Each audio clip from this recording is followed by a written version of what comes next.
it's over. Do you need anything like I need you?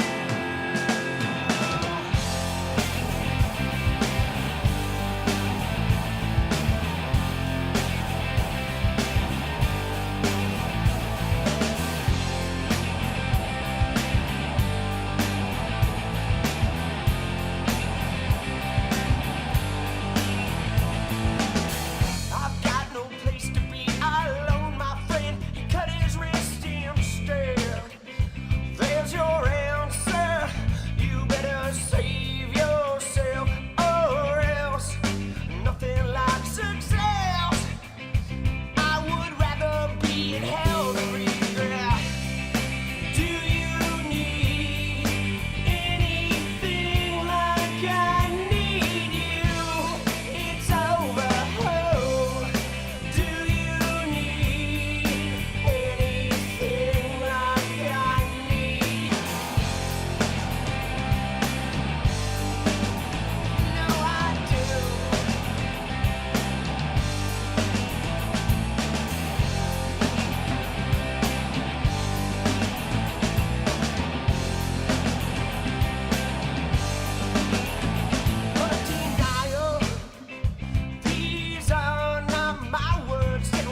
when every bruise looks good on you. Tell me who knows you're on blue when every bruise looks good on you. You found out that nobody is perfect, and you doubt that anything is worth it. Look around, the world is a circus. You're on blue. So provoking, I forgot to mention. Are you joking? I need some attention, and nothing's working to change your direction. You're on blue. Who knows you're on blue when every bruise looks good on you? Tell me who knows you're on blue when every bruise looks good on you. Why won't you hold my hand? Are you gonna deny this? Do the best you can. I haven't got a plan, but I'm gonna survive this. That's just who I am.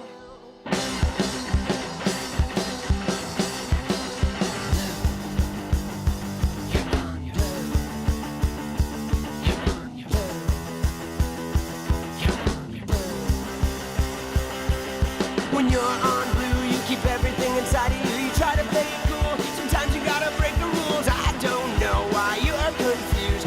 All you need is a little bit of attitude. Yeah. This is it. I'm tired of explaining. It's too late because everyone is waiting.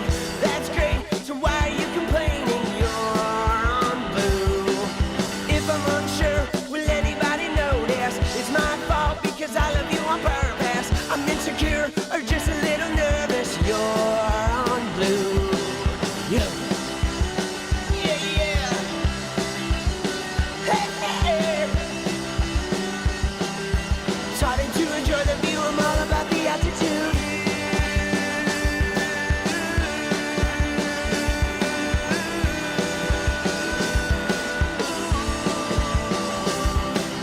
Who knows you're on blue when every bruise looks good on you?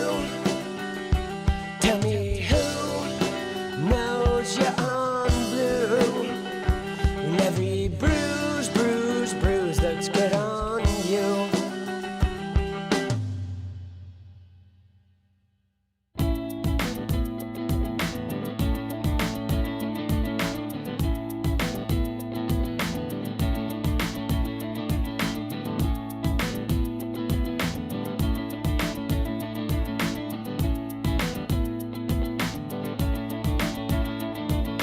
Paint away day and night, 6 hearts, hope I'm okay. You're alright, goodbye then if you dare. Someone new is pulling everywhere.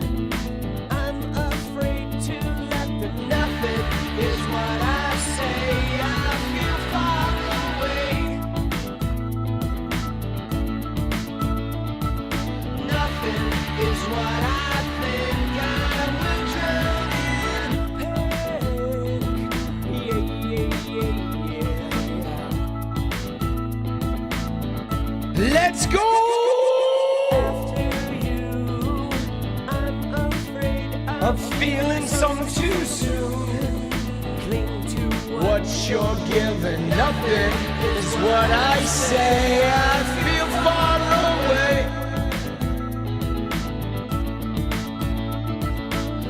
Let's go! We'll drown in pink. Yeah, yeah, yeah, yeah, yeah. Ooh, oh, oh, oh, oh. How we doing? Ooh, oh, oh, oh, oh. Ooh, oh, oh, oh.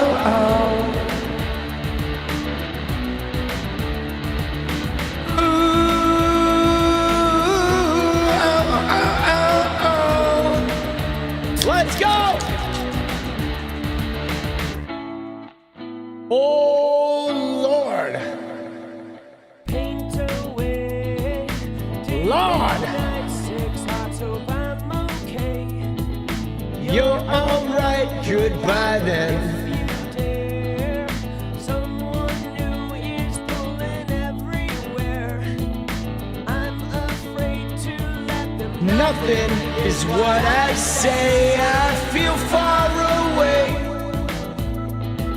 Let's go. Nothing is what I think.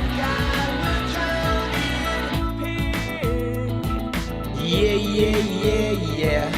Nothing is what I say. I feel far away. Nothing is what I think. I will drown in pink. Nothing is what I say. I feel far away. Nothing is what I think. Nothing is what I think. Yeah. 'Cause I will drown in pink. Oh.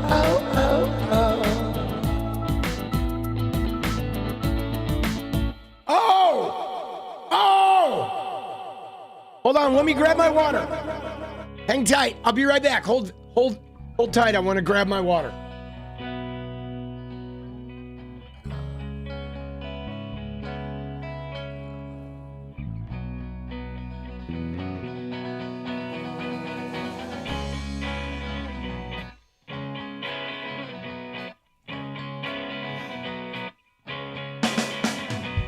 I've been so overcritical of myself. I've been afraid to say I'm in too deep. Lighting another cigarette, make up for it well. I am one of those you'll never trust, so drink me. Feeling like an angel. Feeling like I wish I always did. Like an angel. Dude, let's go, proud liberal!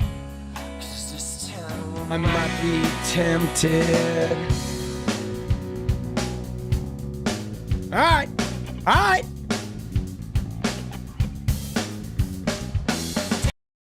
Dude, let's go. Dude, thank you, proud liberal. President Biden's speech. I love him. Did he give a speech? Oops. Shit. There we go. Let's try that one more time. Uh-oh. Dude, we're missing audio. That's weird.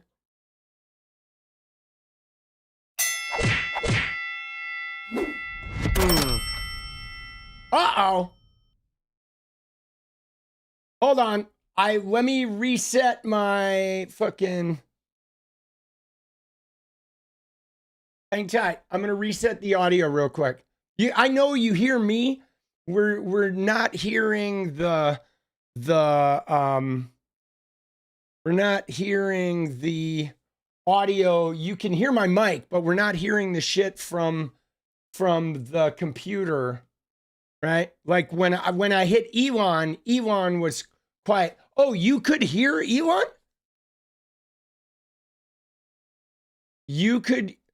Dude, you could hear Elon? Why am I not hearing Elon? Huh.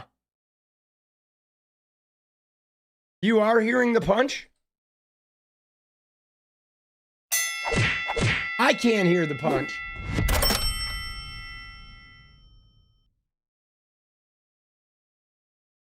Dude, that's weird.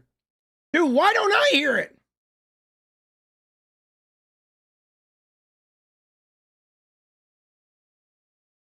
Yeah, so hold on one sec.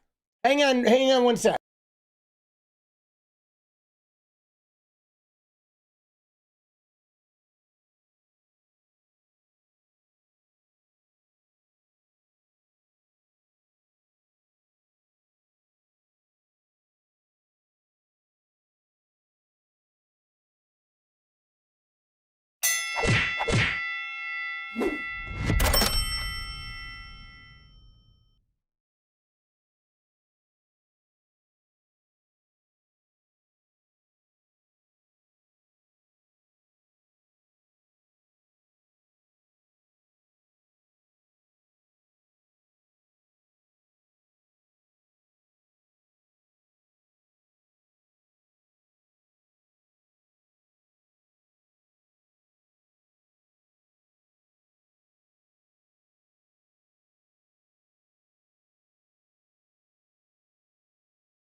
check. All right. There we go. Now you hear me. All right. Now you hear me. And I see that Elon is playing for you, but for whatever reason, I'm not hearing it. Oh, wait. All right. Hold on. Still, you guys hear that, right? You hear it, but I don't hear it.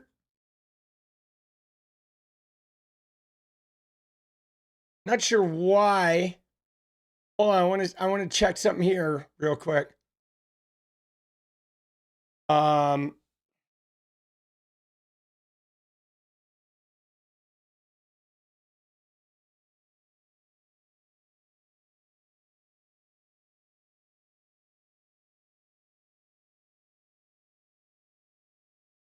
Yeah, that is weird, huh? Oh, wait a second.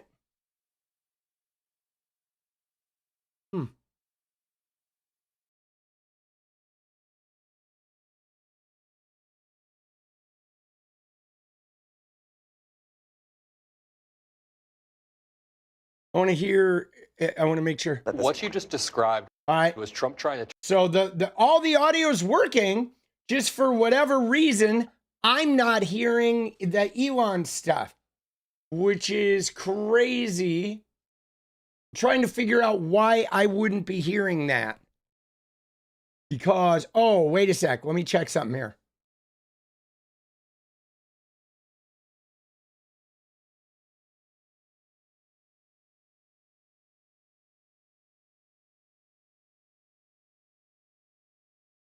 Hold on.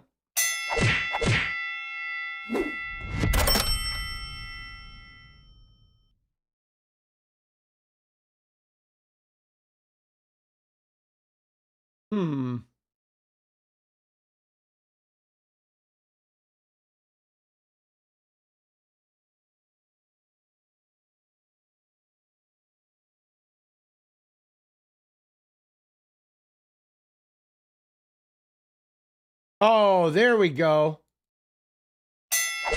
Nope.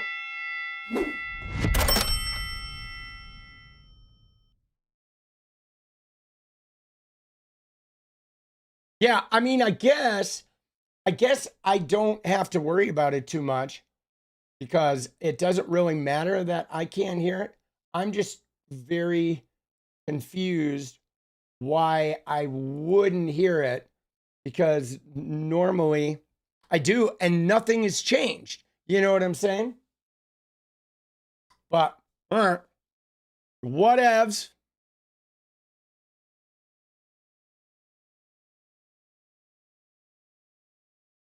Reset my PC. Well, no, the stream's already started. I'm not going to bother fucking resetting the PC now. I'm going to look at one thing over here, though. I'm going to look at the audio settings.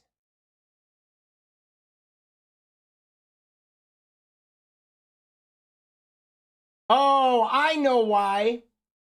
I got it. There we go. I got it. Let's go. And yes, I'm using two. I got it. I'm using two computers, and one of them runs the GoXLR. But now we have it. That time I heard it. Dude, idle. Let's go. We're in. For whatever reason, there was like a slight audio fucking hiccup. All right. Dude, so weird. I mean, I just don't understand. Like, sometimes this shit just fucking gets weird, boss. All right. There we go. All right. Now we should fucking be good to go. Let's go. So Idol finally caught alive. It's 2:45 a.m. in Virginia, but you can't sleep due to a cold. I'm sorry you're not feeling well, but I'm glad you're here. So maybe that cold is bringing us to the thing. All right, so now we're all good, right? We're all... Let's go. Let's go. All right. All right. We got this. Woo! Let's fucking rock.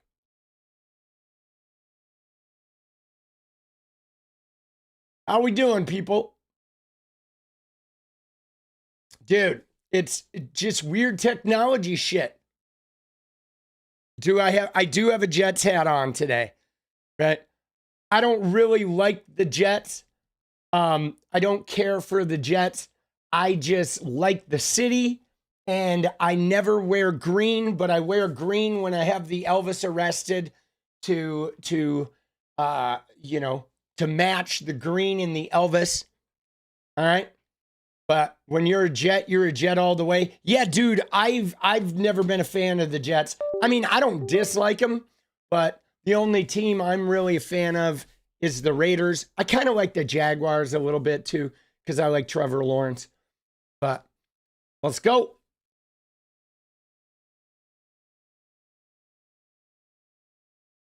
Let's go. Go Broncos. I'm sorry. Never change your colors. Have you ever been Findlay hats? No, I don't know what Findlay hats is. I mean, when I buy hats, I always just buy them from New Era, right? I'm a New Era hat guy.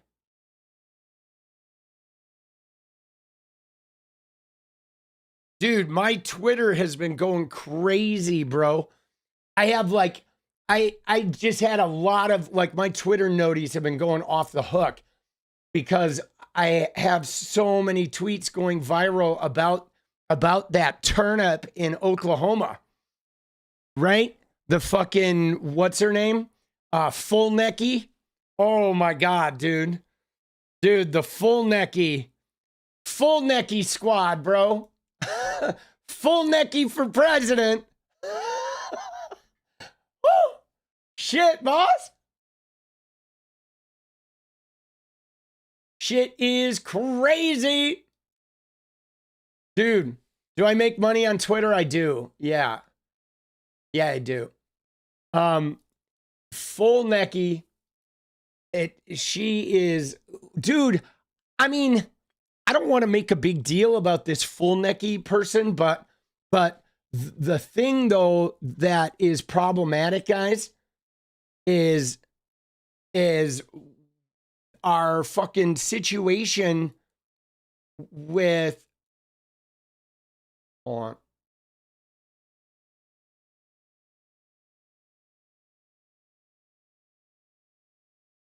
Diana Boss, big love. Let's go. Let's go, big love, punk Tifa. Oh, so, yeah. So here's the deal, guys. I swear this is a setup, okay?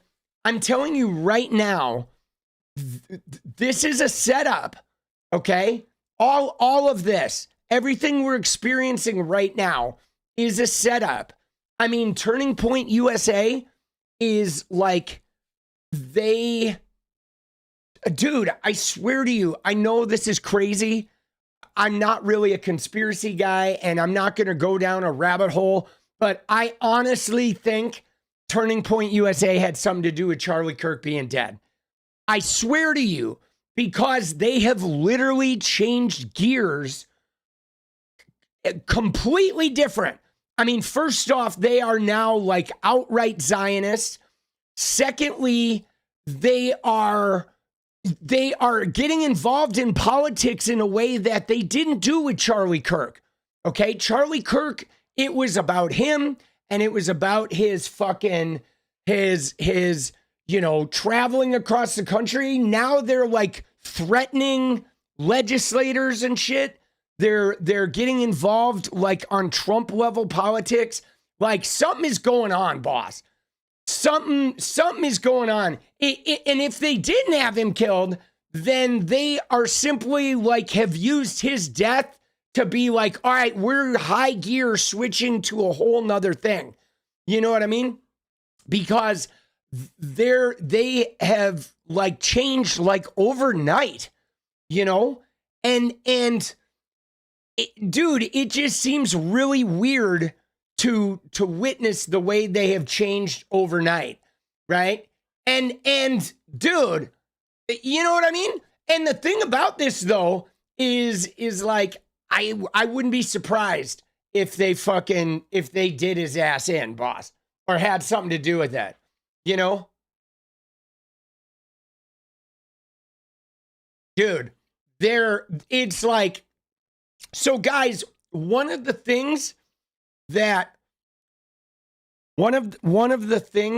like is bizarre about this, okay, is that if you've ever been a part of an organization, like whether it's a political organization, a PAC, some type of activist group, and the leader of that activist group goes away, or even if they retire and you knew the retirement was coming, there's like a significant period of transition where everything is floundering for a while.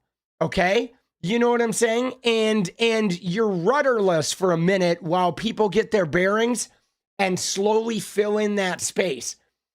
And the thing that is crazy to me is they literally, the actions they have undertaken in the last 3 months make it seem like they had another direction, like ready to go. You know what I'm saying? Like, it feels like they literally had this whole other direction signed, sealed, delivered, ready to go. And the minute the blood shot out of his neck, they were like, boom, let's roll. You know what I'm saying? Like, there hasn't been any rudderlessness. There hasn't been any floundering. I mean, the only floundering that's occurred is because of Candace Owens kind of getting on their case and them having to answer to her. But they have literally like turned 90 degrees to the right and full steam out into the world. And it was as though some of this shit was already put in motion beforehand. You know? I mean, it's crazy, bro. It is really fucking bizarre. And the other thing about it is, the hard thing is like these people that are in charge, I just don't fucking trust them. You know what I'm saying? I mean, yeah, no, their YouTube is certainly floundering, but I don't think they really care so much about YouTube anymore. I mean, they are now operating as an extended arm of the Trump regime and the Netanyahu. They're literally like an operating arm of Benjamin Netanyahu and Donald Trump. Okay? They are actively like super Zionist and 100% like Trump regime. You know, they are. But so they did help Trump get elected, but those efforts were centered around Charlie Kirk and around his content machine. Hear about the Tim Pool house? I did. Yeah, we're going to talk about that. I'm telling you guys, this is different. This is different. They're already like, even with their you know, trying to get a chapter in every high school, it's like they had a game plan ready. They, you know, there's something about it that is super different, guys. You know, I mean, I've been making videos about them for months and watching them for months, and the tack of this organization and the speed with which they have changed is like unheard of. I've never seen anything completely like change gears like that fast, that hasn't had it ready to go. You know what I mean? Like even, you ready for this? Even if they didn't actively kill him, it's like they knew he was going to be killed. I shit you not. I think there are members I don't know who they are, but I do believe there are members inside TPUSA that knew Charlie Kirk was going to die that day. And I like, you know, you can't really convince me otherwise at this point. Dude. And as a larger, right? I mean, think about this, guys. You ready? So think about this. Because obviously we know that Charlie and TPUSA had been butting heads. They had financial problems. They were having donor problems. And there was conflict inside that organization. Okay, that is well known. That Charlie was wanting to do audits.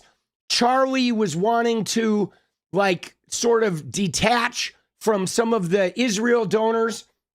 Okay, now think about this. Think about if the people that wanted to, if there were people that after the election, okay, just listen to me, hear me out on this. Whoever's funding TPUSA had a goal that was not necessarily the same goal as Charlie Kirk, okay? Now, the people that are funding TPUSA are definitely in bed with Kevin Roberts and the Heritage Foundation and the people behind Project 2025, okay? So now, picture this. Picture if Charlie's only use was to get Trump elected so they could start enacting Project 2025.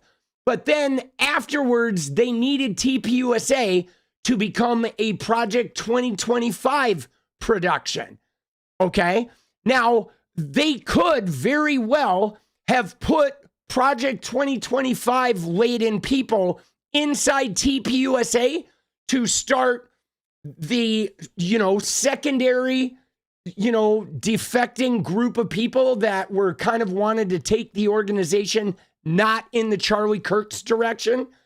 These would be people that some of the people in TPUSA wouldn't even know. All I know is one of the clear separations is around Netanyahu. You know what I'm saying? It's like, Charlie did not want to be connected to Netanyahu. And now TPUSA is 100% connected to him. And Erica wants it connected to him. And that's weird that how could that be that the husband running the org wants to go in one direction, but the wife doesn't? Dude, something's wrong with this, boss. Something is wrong with it. And they are now all over, dude. They are all over. They are all over the schools.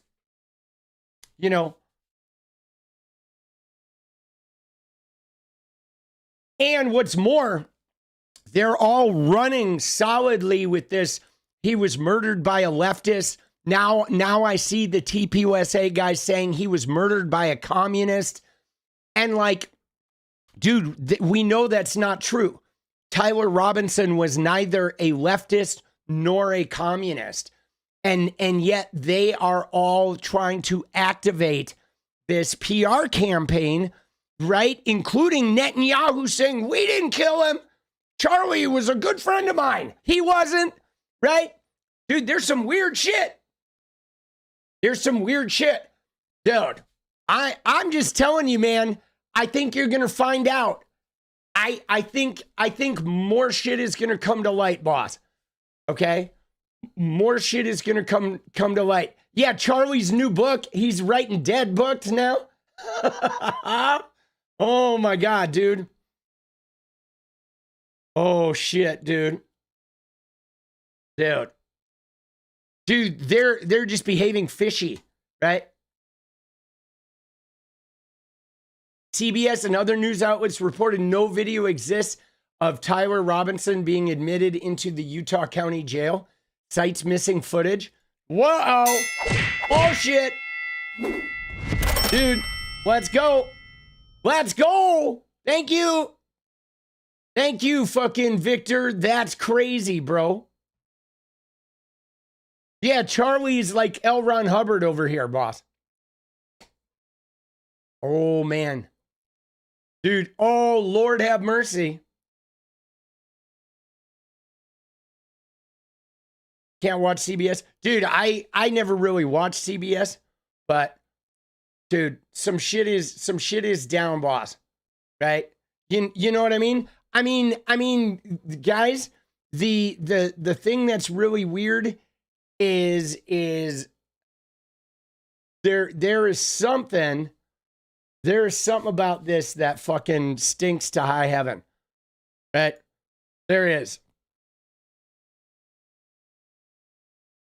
Yeah, no, I saw that. Tyler Robinson turning, like, where is that, dude? News outlets are reporting this shit. All right, let's see what we got here. Dude, look at this. Oh my God, dude. We're going to talk about this person. Look at this, dude. Look at these billionaires. Look at this woman. Do you know who she is? This is Susan Dell, right? And her husband have put in $6 billion to Trump's, like, the Trump accounts or whatever. Dude, isn't that crazy? Look at her. What is, like, what are we doing, boss? Dude. Dude. You wonder. I know if there are demons, dude, these are it. But we're going to talk about her in a minute. Hold on. Let's see.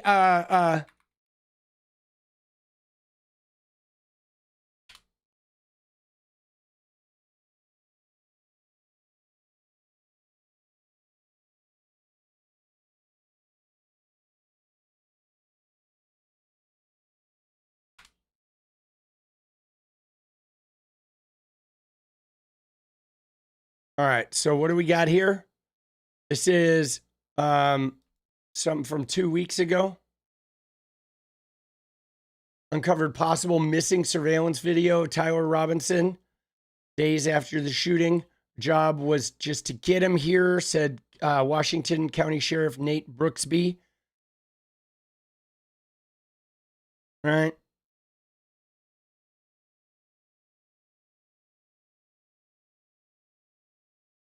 They asked for video, him entering the jail holding area in a holding room. And so they say, we do not have any records responsive.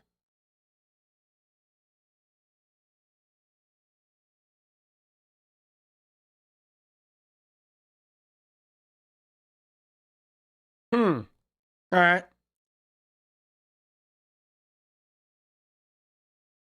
So they're saying they destroyed the video? I mean, I don't know what that means.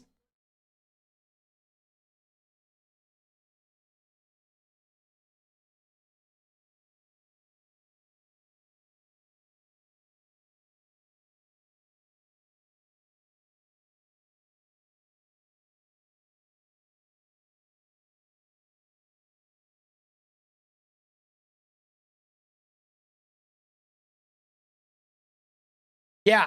I mean, I don't know what that means. Right? As far as like them deleting footage after 30 days, I mean, I don't know. It's possible, right?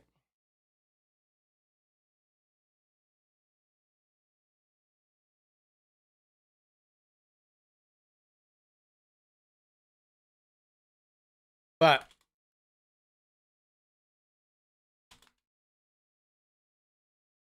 let's see when the trial date is supposed to happen.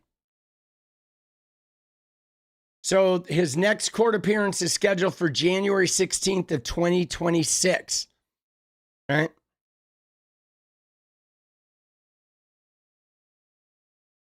Dude, they better not make this trial public. Okay? I'm telling you right now, dude, they better not make this shit public. If they do, that's going to be fucking brutal. Like, we do not need a reality TV trial so they can just play this up and try and make this the fucking center point of the news, right, of the news cycle. Is it a federal court?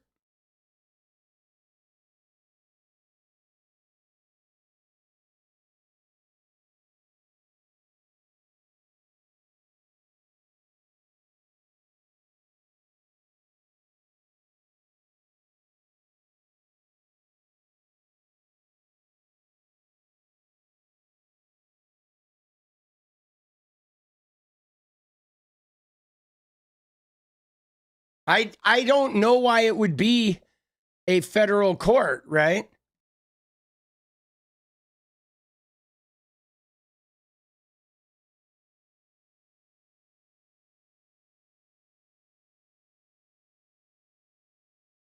Judge Tony Graff. Let's see who he is.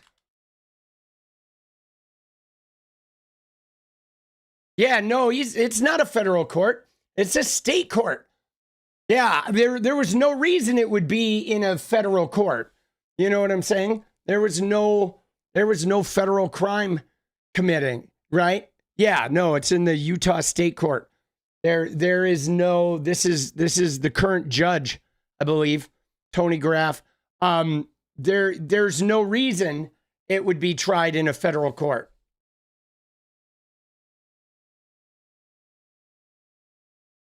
So they're trying.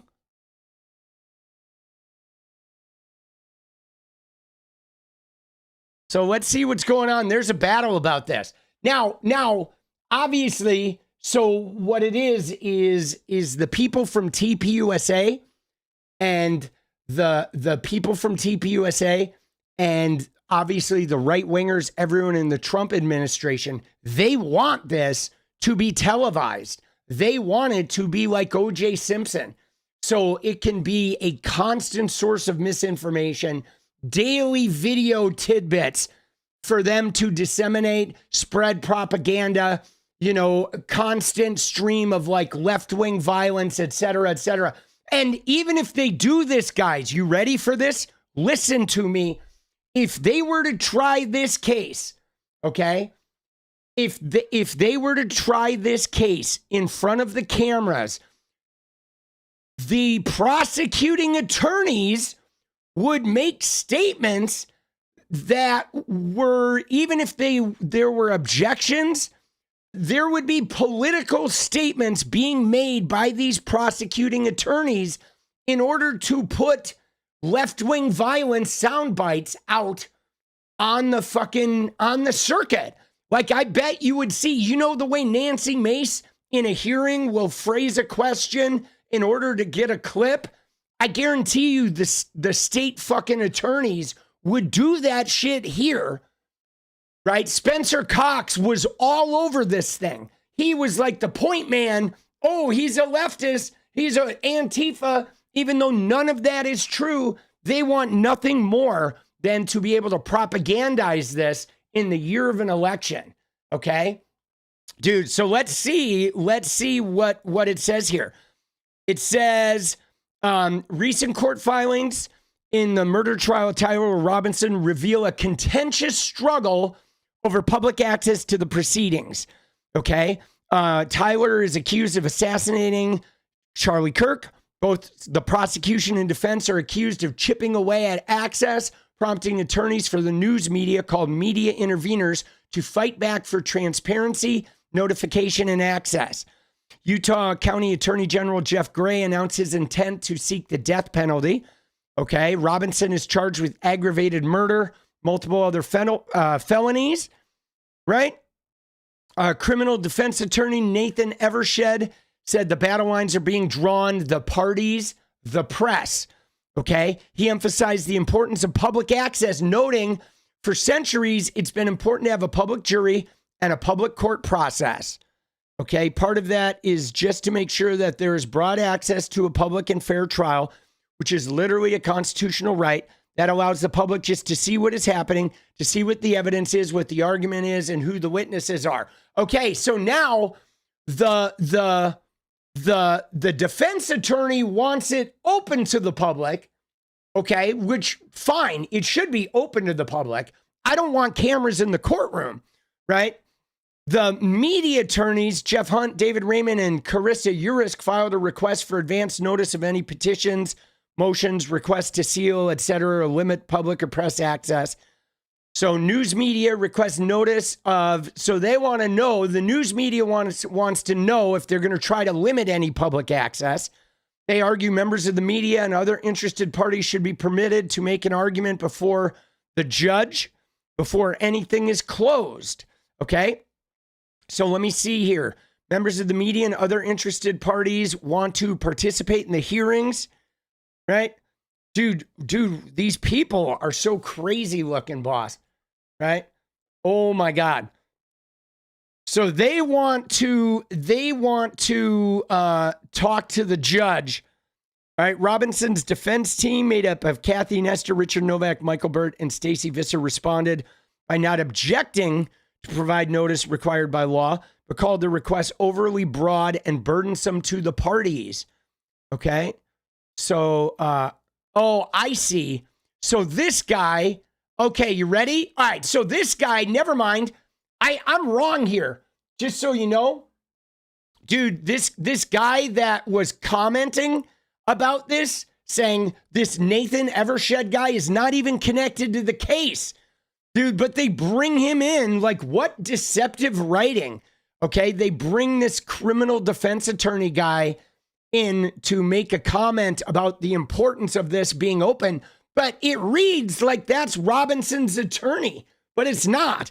Like, Robinson's attorneys appear to want maybe a little bit more privacy. Dude, this whole thing is just so shady. They argue that some hearings may need to be closed and documents classified as private to ensure Robinson receives a fair trial. The court should strictly interpret the notice requirements, particularly given the ease of public access to criminal court filings in Utah. So his defense attorneys want to keep some of this under wraps. They're trying to lay out the groundwork. All right, this 𝗙𝗟𝗏𝗧 guy, dude, is fucking, right? I don't know why they have this guy in here, dude. Dude, oh shit. So right now, right? Right now they are just fighting about the media, you know? Dude, yeah, see, it's going to be crazy, guys. Here's the thing that's crazy. All right, sorry, we're going to get off that weirdo. What's crazy about this is I don't know how they're going to get a fair trial in the state of Utah. You know what I'm saying? Like, dude, how is that going to work, bro? Right? You know, like, how is that going to work? And dude, this is going to be crazy. You know what I'm saying? It's going to be pretty fucking crazy, dude. Like, I don't know that they've even talked about a change of venue. I mean, this whole thing, this whole case from the beginning has been problematic. High profile cases, like, this is like the big battle. High profile cases spend 2 years often trying to sort this shit out, right? Like, you go back and look at like Ted Bundy's case or Charles Manson's case. Oh my God, they spent years trying to fucking sort that shit out because they often have to wait until the chaos dies down, you know, and then jury selection can take forever, and then they have to sequester a jury. Like, bro, this fucking, this shit is like pretty gnarly. But the thing that's really hard about this, and that makes this very different than other high profile cases, is one, normally when there's a high profile case, guys, there's no witnesses, okay? This is a high profile case where everyone in the fucking country, everyone in that fucking state saw the murder, okay? Nobody's ever done this before. This is brand new shit, okay? We have never had a high profile case like this where every potential juror saw the murder, okay? For one. And everybody's also been exposed to a sea of information about this kid's life, who he was, his connection to political movements, political figures declaring him guilty, the president talking about him. You know what I'm saying? We have never seen, like, JFK is maybe an example, but guys, even with JFK, it was different because everybody saw like one clip that was disseminated on the news, but it was like grainy. They didn't see it like as it happened. It wasn't a live witness with people on their phone sharing it. I mean, that is the only similarity we have, but that was also, you know, the media was very different. You only saw it on the news. There were only 3 channels, and there were only a couple times a day that you would see it. And it was like now people have had it 24/7. It's still, you can go on TikTok and see clips of him being shot to this day. It's like all over social media still. So this is kind of unprecedented, right? It's pretty crazy, boss. Pretty crazy. Now I'm going to tell you this. You ready? So if I were Tyler Robinson's attorneys, right? Say I'm the attorneys at Tyler Robinson's, I'm going to try to delay this trial for years. I'm going to try to make sure that this trial doesn't start until 2029. Okay? I'm serious.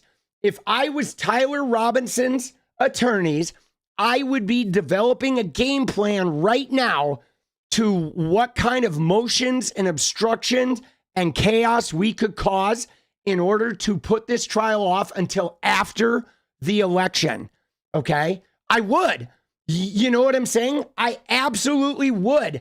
I would, because that would take away its political, like right now, this trial is like a political arena. And that's going to lead to a very bad result for Tyler Robinson. The only way they can make this trial not be a political referendum is absolutely no fucking, no cameras in the courtroom, and they need to delay it until after fucking 2020 or 2028. But anyway, to go back to everybody that's talking about JFK, guys, is, dude, in 1961, 1962, like many people didn't even have TVs, guys. Okay? TVs were not in every household in 1961, and the news programs were at set times. There was no cable. There was no, people didn't have access. Like, you had to be watching the news or a program that was playing that footage. That did it happen? Sure. But it was not like now, where you can literally pick up your phone and watch any bit of footage, right? I mean, even in the 70s, dude, like, our access to television was nothing, bro. We had 3 channels that went from like 7 a.m. to midnight. And there were videos and TV shows, like there were movies and TV shows and news.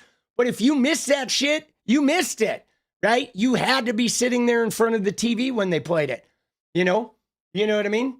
It was like the average person back then, in the course of a year, they might see a piece of footage like 20 times in 1 year. Okay.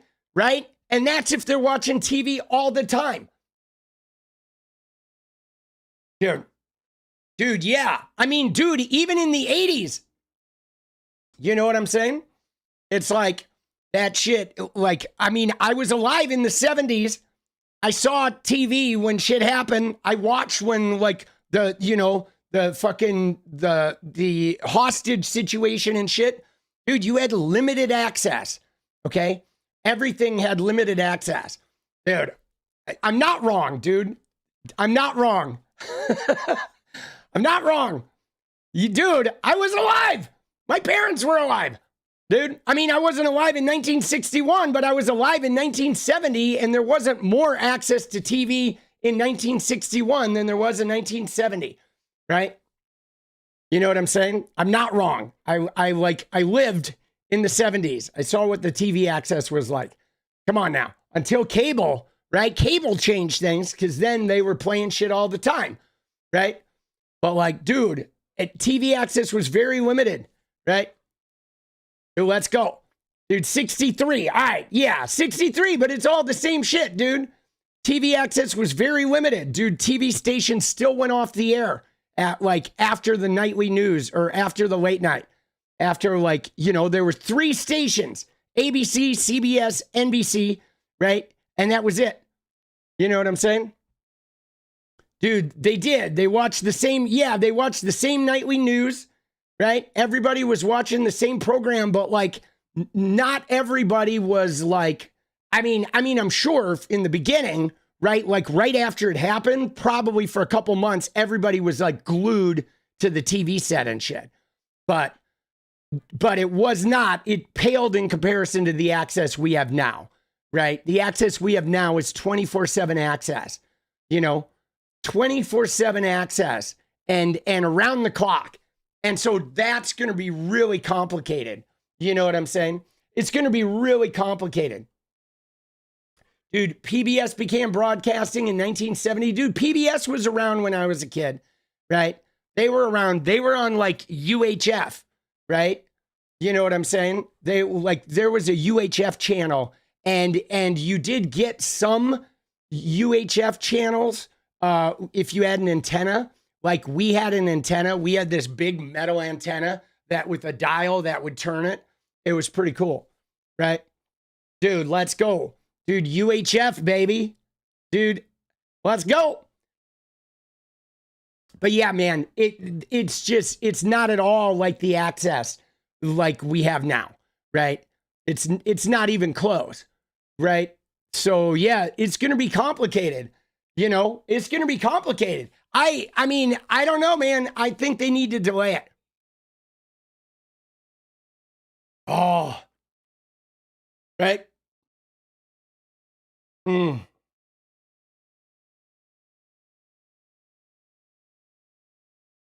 Dude, had to turn that shit by hand? Dude, no, we had a power one. Oh, shit, boss.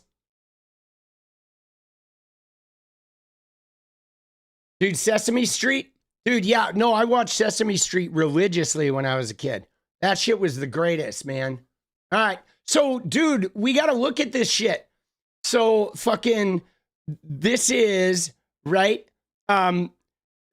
This is, crazy. Okay. We have another Shiloh Hendrix in the house. All right. So first off, we got to look at what's been feeding this. All right. I mean, Trump has been going off on Somalian people. Okay. So, I mean, we just have another sort of crisis brewing that's starting to play out nationwide. Dude, man urinates on fucking Trump's star. All right. But dude, so look at this shit. Okay. You ready? Here's where it starts. Okay. We're having ugly racism rear its head in America again, thanks to Donald Trump. And this time it's around the Somalian people. Okay. Somalians ripped off that state for billions of dollars. Billions. Every year, billions of dollars. So first off, I'd like to pause it there because Somalians didn't rip off, you know, Minnesota. Some crooks did. Okay. Crooks ripped off Minnesota the same way that his buddy Rick Scott ripped off Florida. Okay. His buddy, the senator, Uncle Fester, that ugly bald fucker, Rick Scott. Right? But, right? You see what I'm saying here? You see the racist shit? He's not talking about the crooks. He's talking about the country, everybody from Somalia. It like ripped off Minnesota to this guy. And they contribute nothing. The welfare is like 88%. They contribute nothing. I don't want them in our country, I'll be honest with you, okay? Somebody would say, oh, that's not politically correct. I don't care. I don't want them in our country. Their country's no good for a reason. Their country stinks, and we don't want them in our country. I could say that about other countries, too. I can say it about other countries, too. We don't want them to hell. We have to rebuild our country. You know, our country's at a tipping point. We could go bad. We're at a tipping point. I don't know if people mind me saying that, but I'm saying it. We could go one way or the other, and we're going to go the wrong way if we keep taking in garbage into our country. Ilhan Omar is garbage. She's garbage. Her friends are garbage. Okay, so there we go. So he's, you know, projects the actions of a couple criminals that are just like his friend Rick Scott, but he applies that across all of Somalia, to all Somali people, to, you know, personal attacks on the country, and that it stinks, and that it's no good, and nobody from there is any good, and he doesn't want anyone from there in America, etc., right? His usual racist dog shit fucking brutality, and you know, his talk about welfare, which is primarily white, poor white trash from red states, is the biggest welfare group, okay? But so this, you know, was, I don't know, 5 days ago, okay? 5 days ago, this was his fucking thing, just filled with lies, okay? Now, what happened yesterday in Wisconsin? In Wisconsin yesterday, we have a fucking Cinnabon worker, okay, of this woman, okay? Her name is 𝗙𝗪𝗪𝗪𝗟, all right? She was booked in Iowa for endangering her kid. She does have a criminal record. Now, this is, I don't want to jump too much onto this, okay, because we don't know, like, what child endangerment is and how this is, okay? I mean, you remember a while back that Sarah is Censored woman from Texas?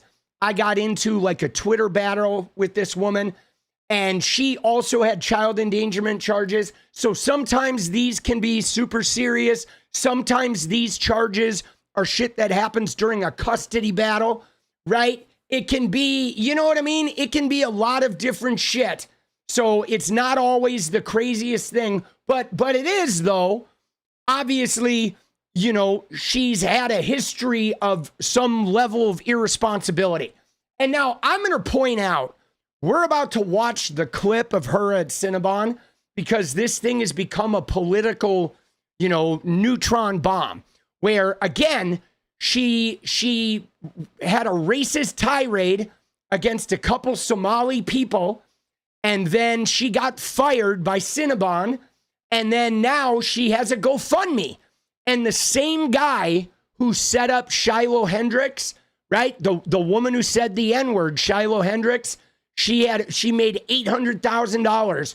A guy named Tom Hennessy, a writer, set her GoFundMe up. Okay? He set hers up too. The minute she got fired, Tom Hennessy set up a Give, Send, Go for her. So now we have one guy in the sort of like MAGA movement that sets up Give, Send, Goes and starts the movement of creating money for these women who have racist tirades, okay? Now, here's the problem, is if I work at Cinnabon, or let's take a job I worked at. I was a bartender at the Doug Fir. Okay, if I'm at the Doug Fir working and a couple of people, no matter what color they are, they come in and they have cameras and they start to berate me or start to instigate some sort of racial or gender or hate speech kind of situation, right? Say they're black or say they're white people trying to make it a religious thing. If these people are pointing cameras at me and they're trying to get me activated as a bartender of the Doug Fir, I'm going to disengage. I'm going to politely ask them to leave. And then I'm going to notify security, and I'm going to let security come and handle this shit. And I'm going to completely stay out of it. And I'm going to keep my mouth zipped. Okay? This woman had a fucking racist tirade that we're about to watch. And then she, you know, got in cahoots with Tom Hennessy, the Give, Send, Go guy, and now she's raised like 200 grand or something, or 20 grand, not 200. I think it was like 20 the last time I checked it. So, right?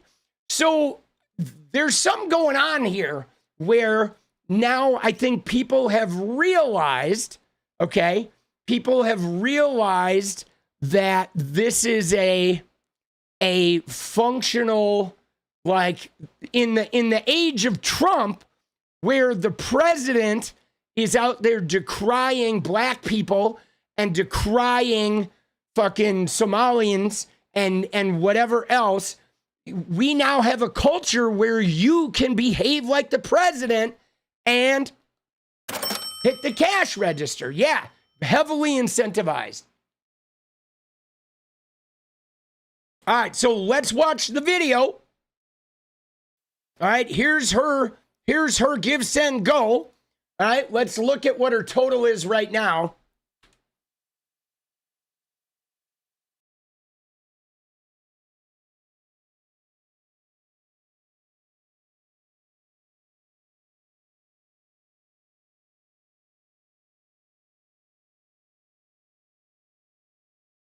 So where is it? We are...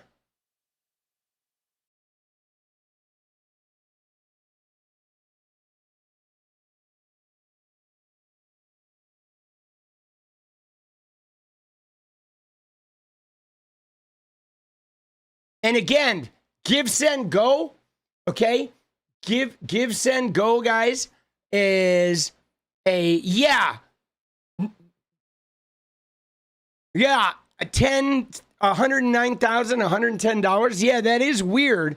It is weird, right?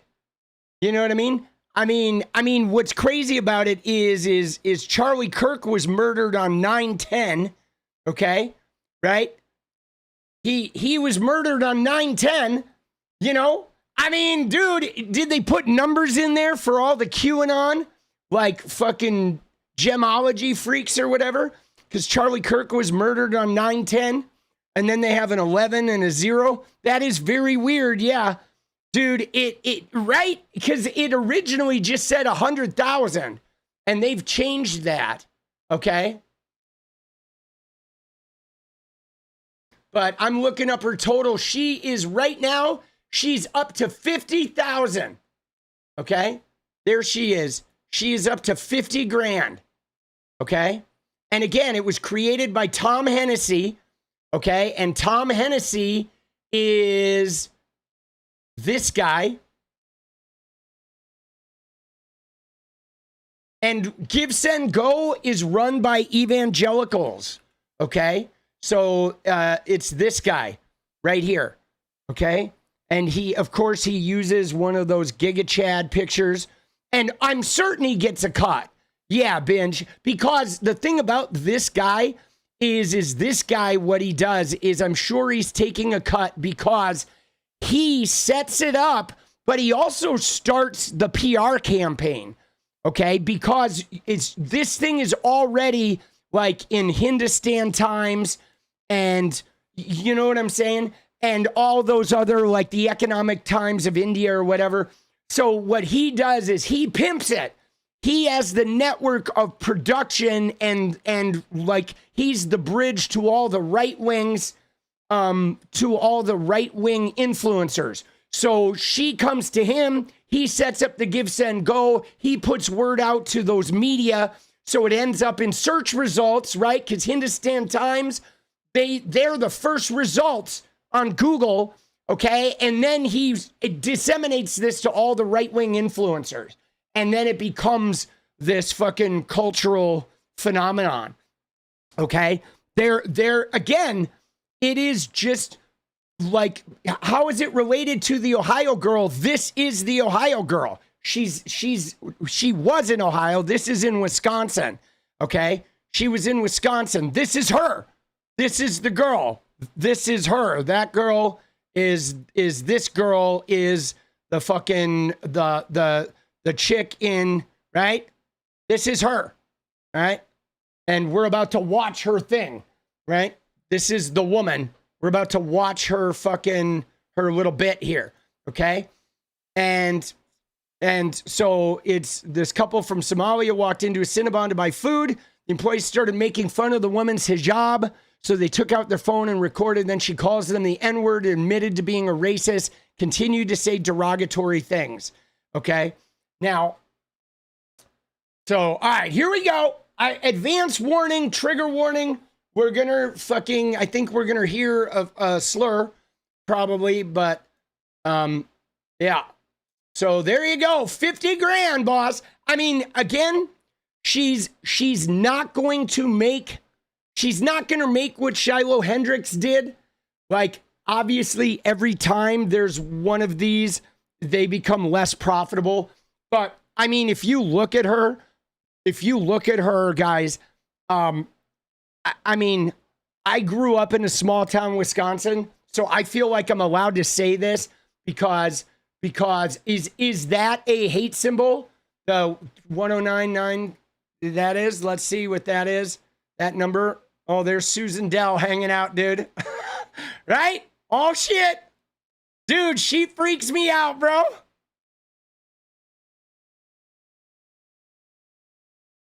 Okay, so there you go. So that is it. You ready? There it is. So that is I mean, there's a couple things. It is a replicating sequence in human DNA. Okay, 109, 110, if you see it. It is a replicating thing in DNA, and it's also something that I guess white supremacists use shorthand for a claim that Jews have been expelled from 109 different countries. And so I guess the presumption is the 110 is they want to get rid of them from their country. So again, it's a fucking of course it is. It's like a 1488. I mean, it's pretty wild though that like Charlie Kirk was murdered on 10/9 or on 9/10. I don't know. Weird coincidence, right? Isn't that fucking crazy? But so there you go. So their whole give, send, go is fucking right, is related, right, to that. Nice. They're putting that kind of shit in there, right?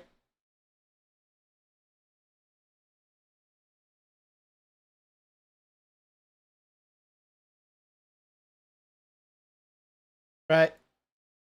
Dude. But anyway, the owners of Give, Send, Go, the owner of Give, Send, Go, right, is this guy, Jacob Wells. All right.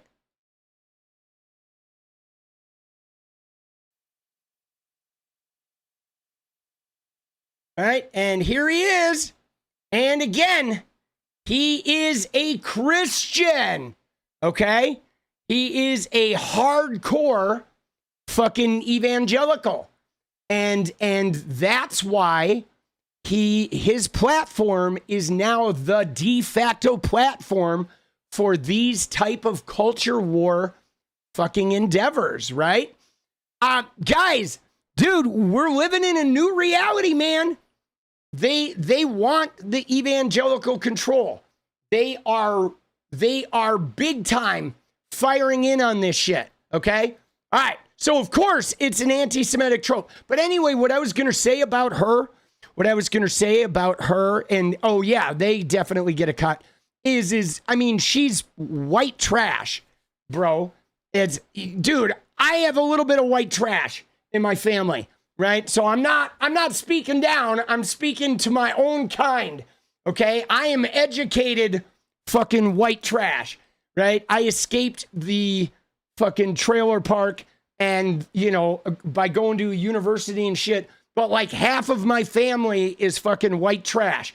And many of them are fucking racist as shit, okay? They are like, dude, it's bad. You know what I'm saying?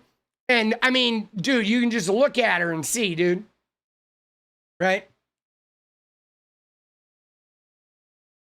Yeah, dude, yeah. Well, the Somali community said they're Arabic. Dude, let's go. I mean, bro, they are fucking, I mean, this shit is just so chaos. But here we go. I believe this happened, though. I want to check on this. I believe this happened in Wisconsin, guys. Okay. This is, yeah, it was in Oshwabanon, Wisconsin.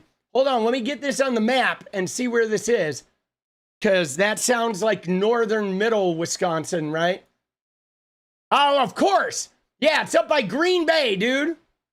Right? It's up by fucking Green Bay, Ashwaubenon.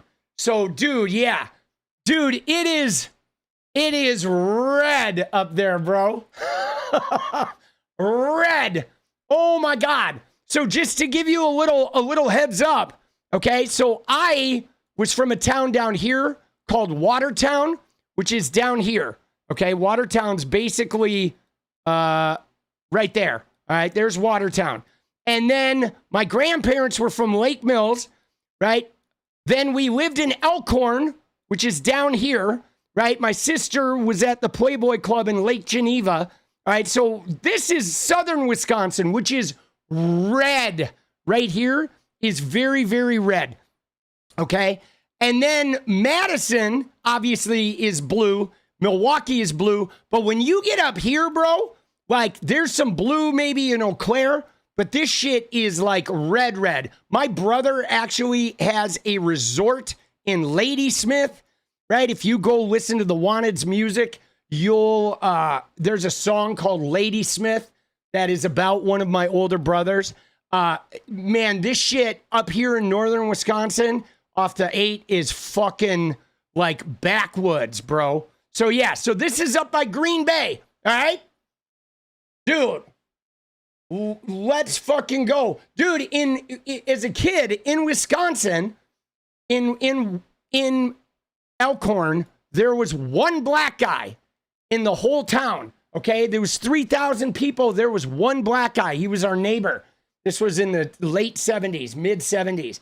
And dude, like we saw more racist shit.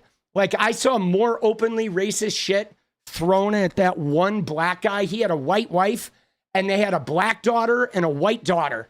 And the shit, like my dad became friends with him because my dad is sort of like, he liked to fight. He was an ex-prison guy. And so him and Fred, the black guy's name was Fred. They worked together at Andy's Candies, which was like the Andy's Candies mints. Okay. And it was a factory where they made these candies. And then my dad became a truck driver and Freddie still worked at Andy's Candies. And my dad was like, kind of like his protector in a way. Like he used to hang out with my dad because anytime there was like a racist incident, my dad would sort of step in. But it was gnarly, guys. Like this guy fucking, him and his family suffered a lot of needless abuse. You know, it was not cool, man. And then it was crazy because then, you know, in third grade, end of second grade, we moved to LA and I saw a whole different world in LA where it was like very different, you know what I'm saying? It was like, dude, you know, yeah, it's crazy. All right, here we go. Here's the video. All right. Everyone's been shouting for the video. Dude, you guys, you got to realize we ease into it. You got to have the background. You got to have all the background information, boss. All right. We get to the video always. All right, here we go. That's nigger. I am racist. So idiot, for And real. you are a nigger. You are Dude, idiot. Jesus. I'm racist, and I'll say that to the whole entire world. Don't be disrespectful. You ruined your life, by the way. Oh, talking about Bye. you talk about respect? You talking about respect? You are fired from this place, motherfucker. You're not gonna be working here. Suck it. Suck what? Look how you Suck fucking look it. like. What's wrong with you? What the fuck is wrong with you, you fucking ugly bitch? Get the fuck out of Ugly? my face. Talking about ugliness? Did I stutter? Okay. Jesus, dude. Yeah. Dude, like multiple N-words and then be respectful afterwards. And she did stutter, right? And the suck it. Now, here's the thing though, guys, is again, all of the right-wingers will say, what did these people do before the video? But again, guys, it doesn't matter what the people did before the video, okay? It does not matter what the people did before the video. She's working at a fucking Cinnabon. Like, dude, just simply disengage. Don't say anything. Politely ask them to leave.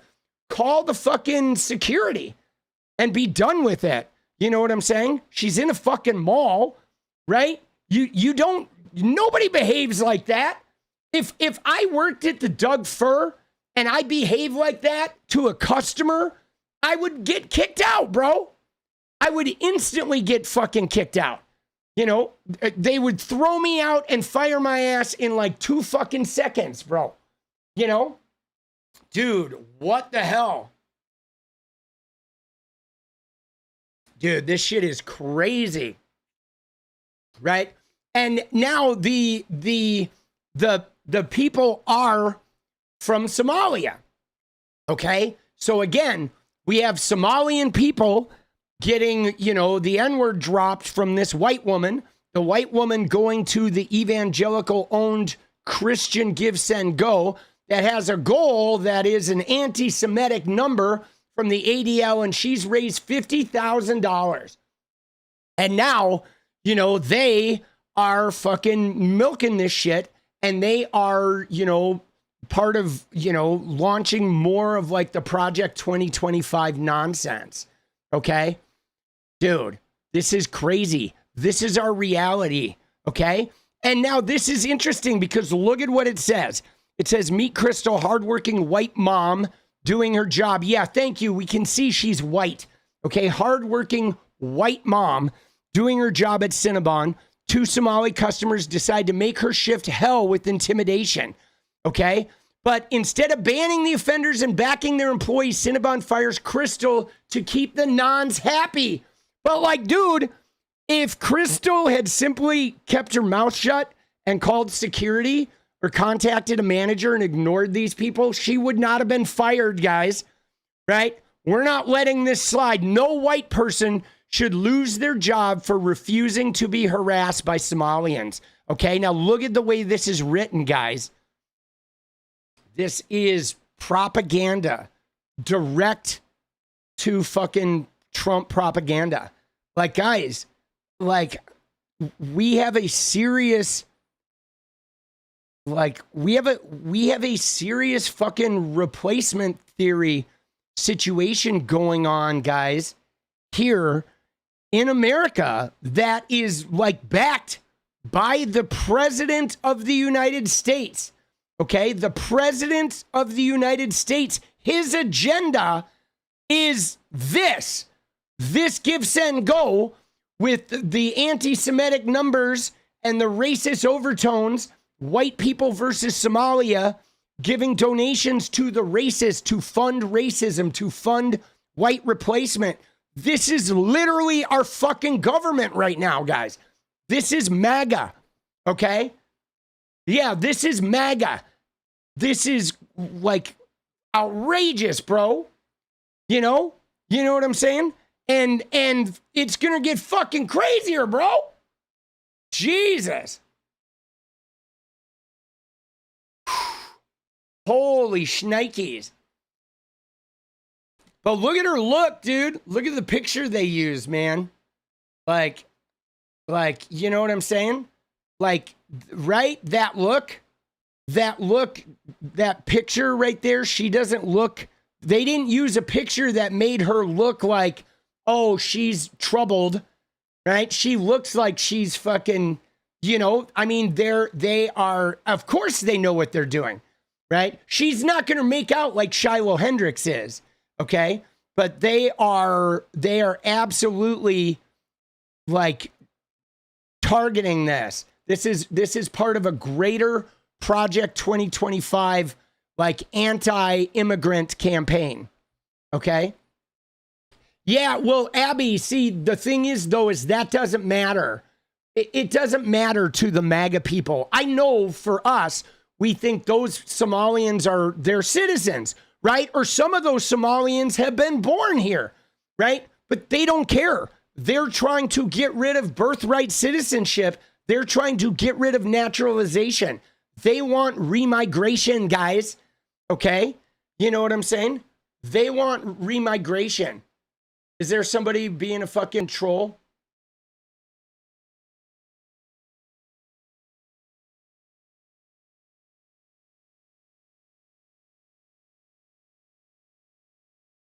Yeah. All right.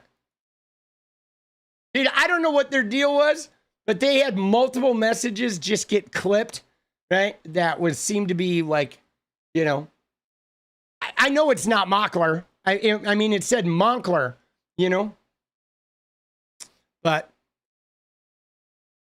dude, and dude, yeah, I did, but I'm going to go ahead and remove that. I don't need to see that on the fucking screen.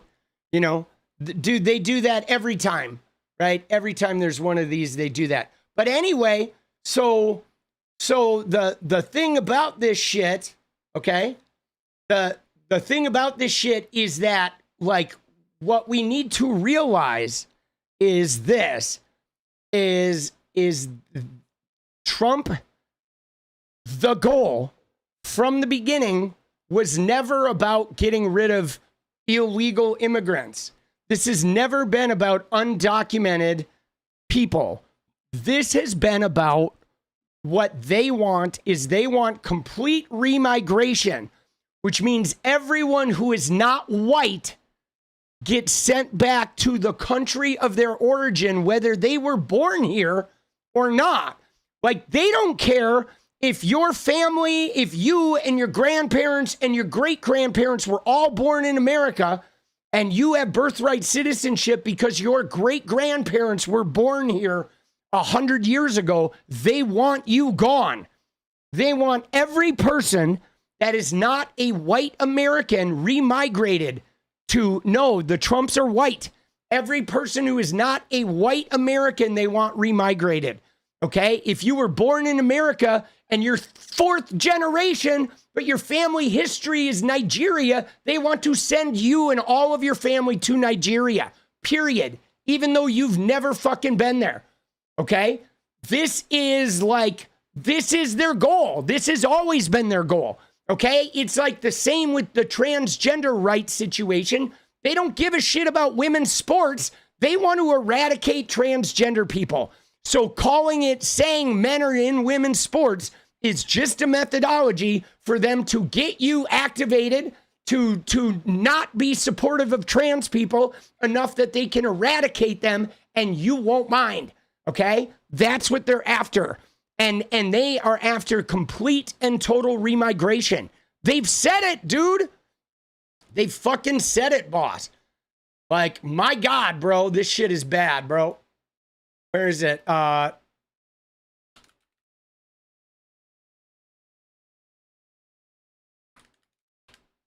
They've literally said it. Okay?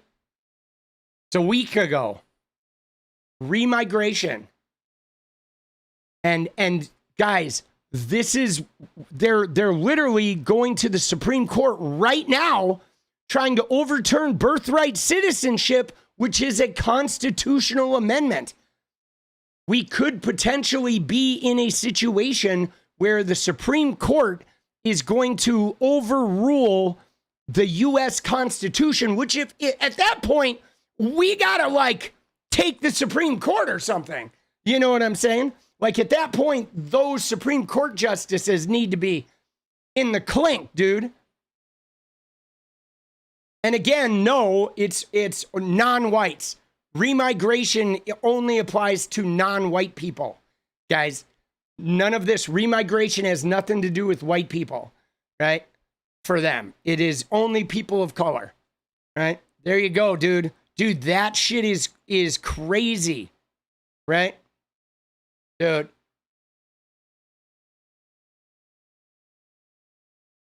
Dude, Scotland fucking hates Trump. I mean, dude, we're in a pickle, guys. I'm not gonna lie. We're in a pickle, dude. Dude, we're in a fucking pickle. Dude, it should. I mean, it should apply. We should send MAGA. We should remigrate MAGA back to their European countries of origin, right? Right? Dude, wouldn't that be funny? We grabbed up all the MAGA and we remigrated them to Poland and Italy and fucking France and fucking, Germany and, right?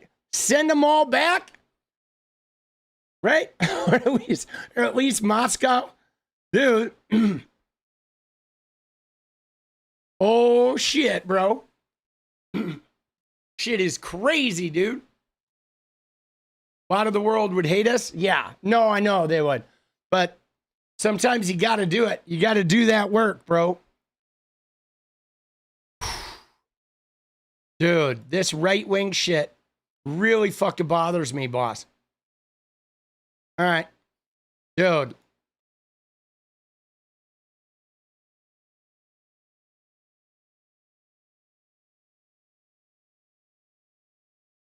See, right now, though, this first wave, it hasn't hit like mainstream media yet.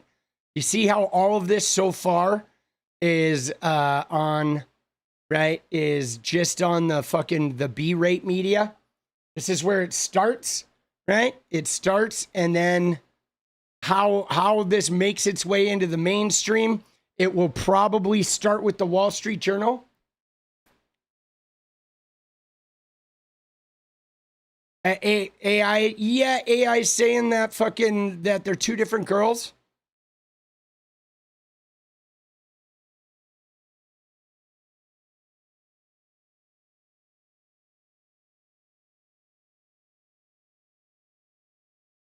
I don't necessarily trust Cinnabon.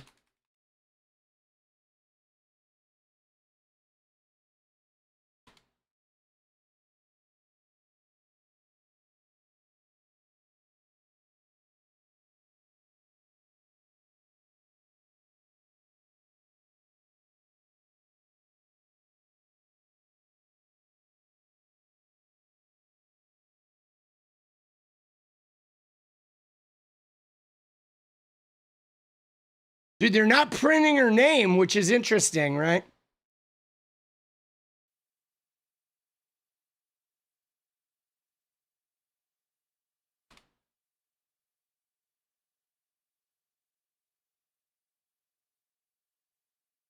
Workers identified as 𝗙rie𝗃𝗍𝗆.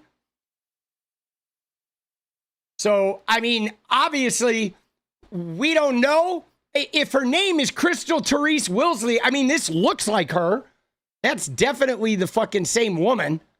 You know what I mean? So I don't know what AI is saying. Like, if this is real, that is absolutely the same woman. You can see it by looking at her face. You know?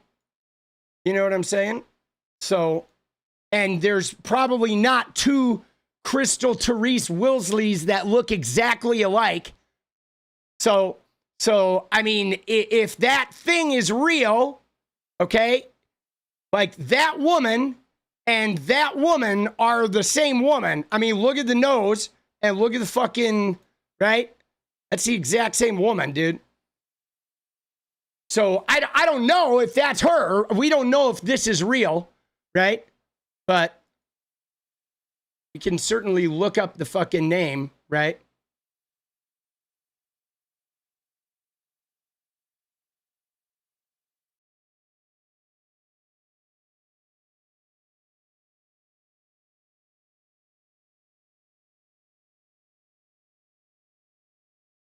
But everybody is like, they go right to fucking the booking thing, right?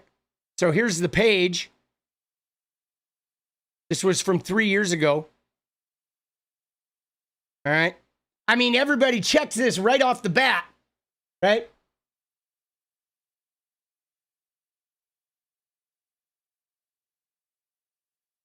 Dude, Bradshaw, why are you fucking posting that shit? I mean, why do you post a minute ago? You're saying that they're not the same person. Dude, what are you doing? What are you doing, bro? You literally post, oh, AI says they're not the same person, and then 2 minutes later you post AI says they're reliably the same person. Dude, put the AI down, boss. All right? You're just mucking up the chat at this point, bro. What are you doing? Dude, let's go. I mean, it's obvious they're the same fucking person. Let's go. Oh! There is a name listed. Yeah, it's for Crystal, right? are not the same?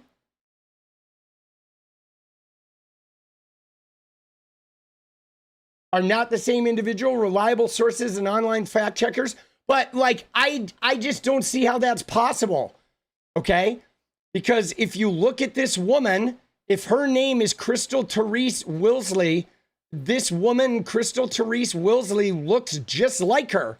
You're telling me that there's a fucking another 𝗙cie_𝗏𝗏𝗧, right? With the exact same name that looks just like her, that's in Iowa? Like, I don't know if I'm buying that, bro.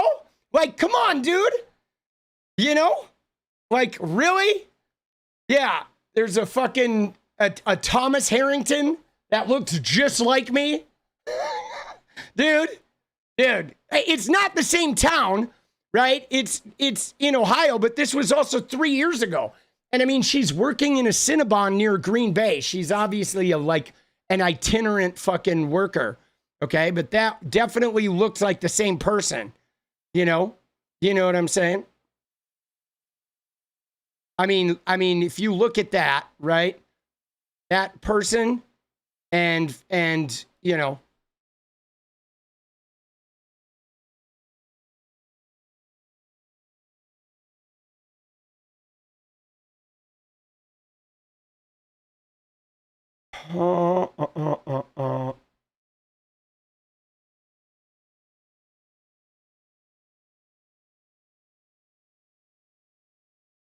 Dude, where is the page?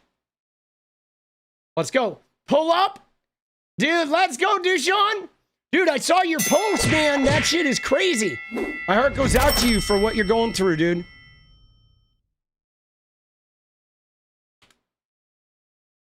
Where was her booking thing? I want to go back to the fucking...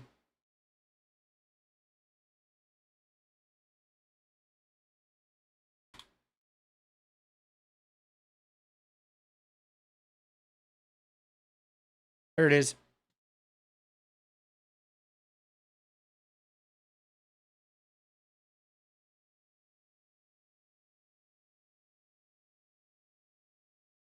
I mean, we're looking upper nose. It's a little hard to tell. I mean, the hair is very different.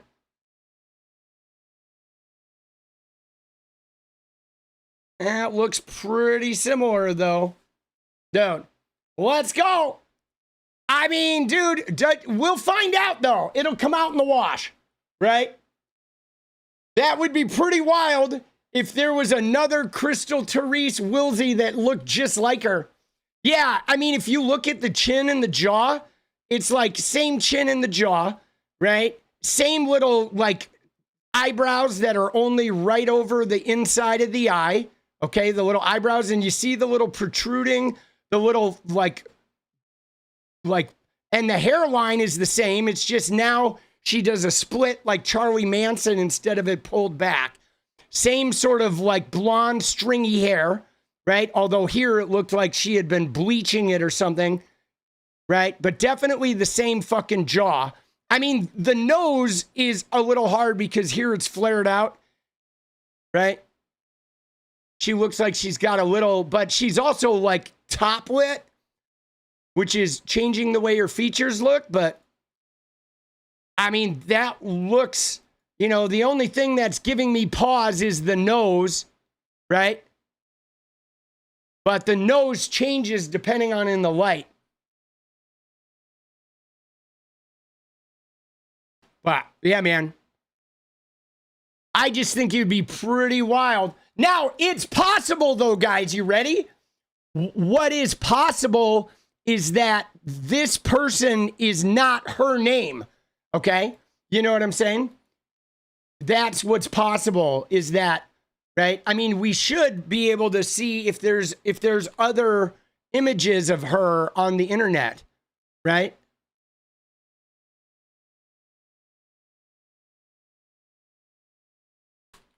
Because obviously she might have a digital footprint.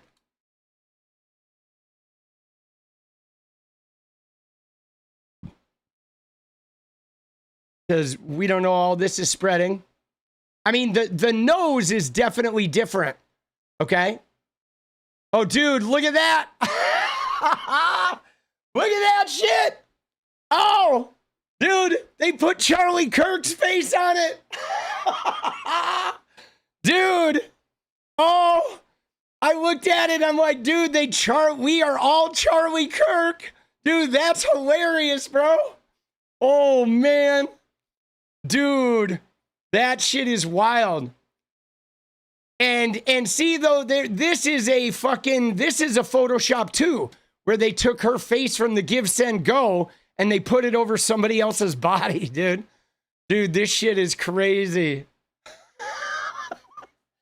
Oh, man. Dude, it's like my Charlie Kirk tweet, bro. Look at this shit. Dude, this shit blew up overnight.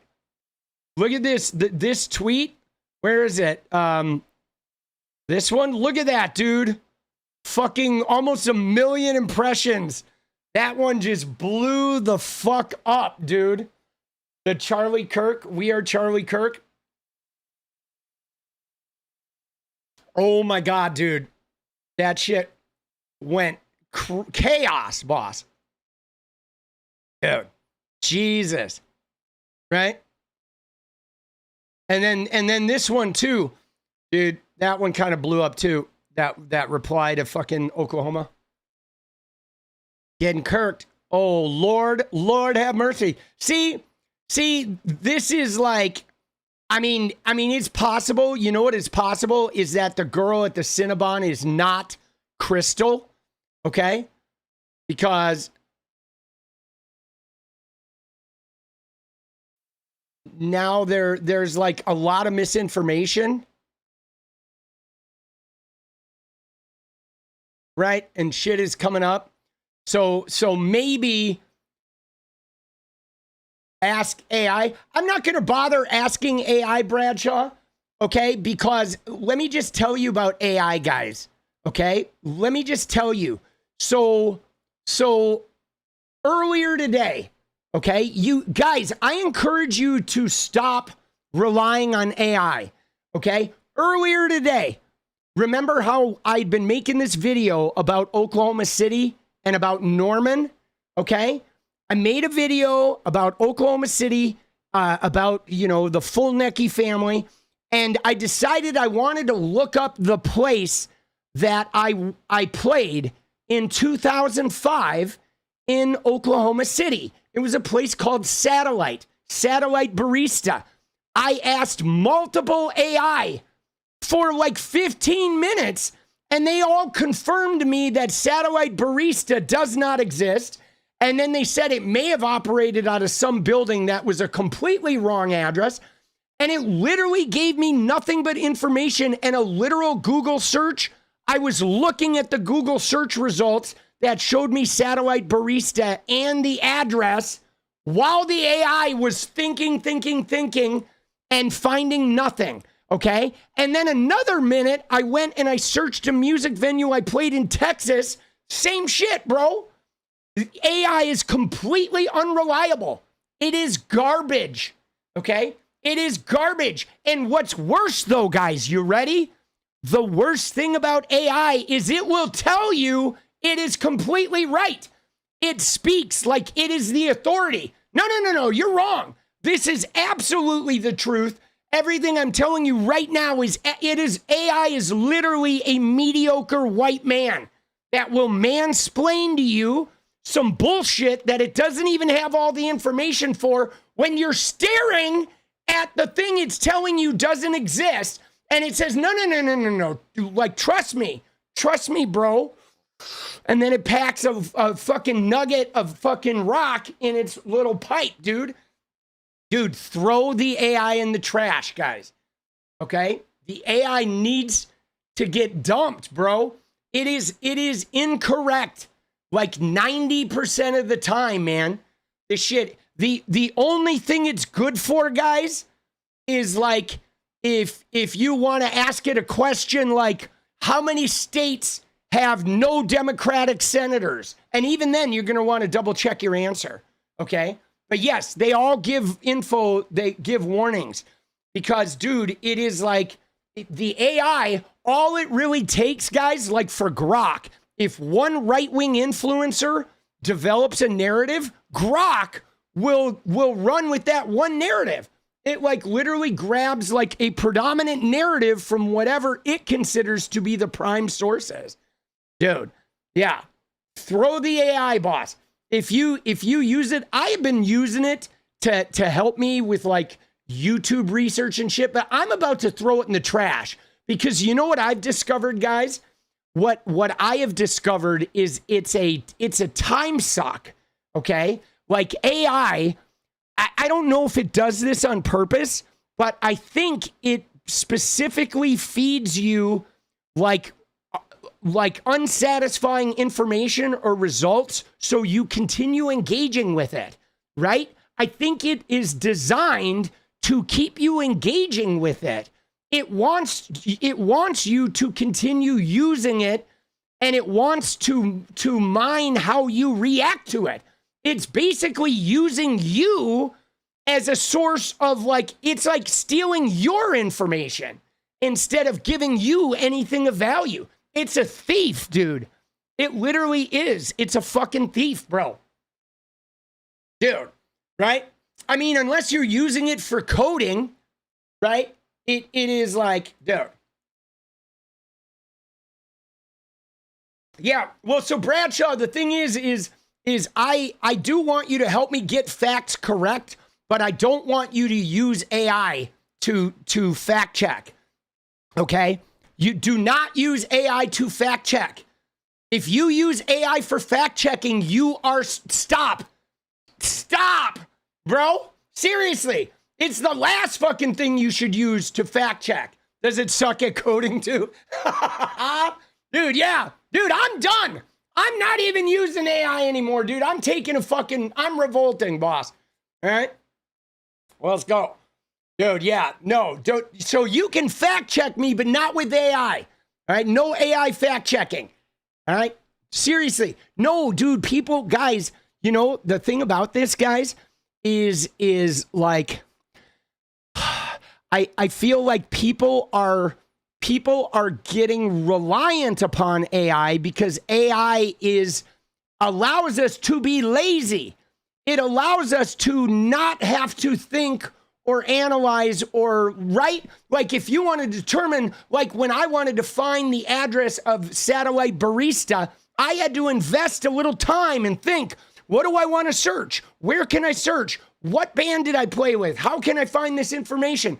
Whereas with AI, I just type in, when was 𝗙𝗪𝗏 in Oklahoma City? And the AI thinking, scanning the whole internet, comes back, there never was a 𝗙𝗪𝗏. I'm like, dude, I was literally fucking there.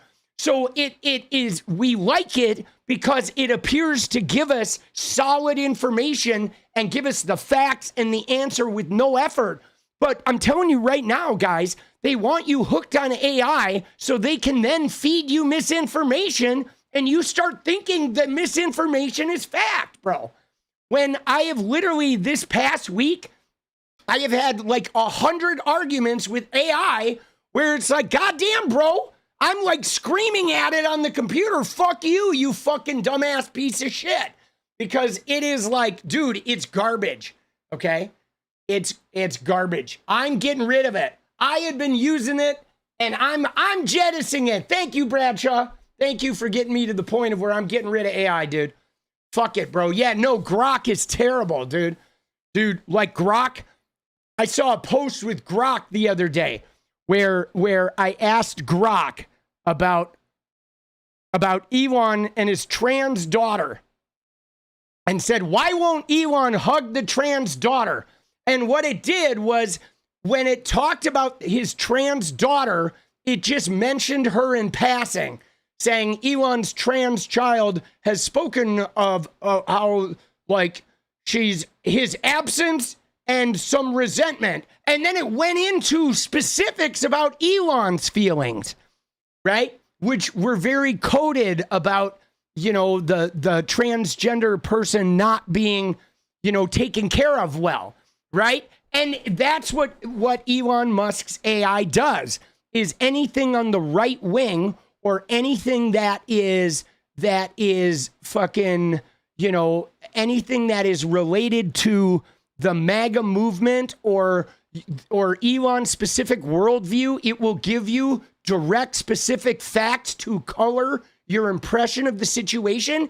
And everybody on the other side, all the woke people, it will give you the tiniest tidbit that offers you no information about them, really, unless you continue digging. And then it will begrudgingly give you stuff, but always with a tag that like sort of right-wing codes everything it gives you. And I'm telling you now, guys, they want to use AI. They want to make AI, okay, something you become reliant on, like your phone, okay? They want you to stop using Google, stop using DuckDuckGo, stop using search engines, and just type into AI. Get all your fact checking from AI. When you see something that information, fact check it with AI. Like Elon Musk now has Grok, fact check for community notes. But they want that because then eventually the AI is going to tell you untruth as though it is truth. And that's going to be problematic, guys. You're going to check the facts about the, you know, and AI is going to send you some information saying, yeah, here's the facts. But what I discover is literally 90% of the time, I am getting misinformation or wrong information with AI. You know what I'm saying? Dude, 90% of the time, it fucking has been giving me information. And lately, even when I've been using it to analyze thumbnails and shit, it will, or YouTube titles, when I'm like brainstorming YouTube titles, because it helps me generate like a whole bunch of content that like then I see words that get me triggered and can create my own shit. So what I've noticed is AI will like offer me some information and I'm like, no, I want like, let's think about this angle. What if you started with this being the core subject, like brainstorm me some titles from this type of thing. And then I'll be like, you know, what do you think of this title? And it'll say, no, that's no good.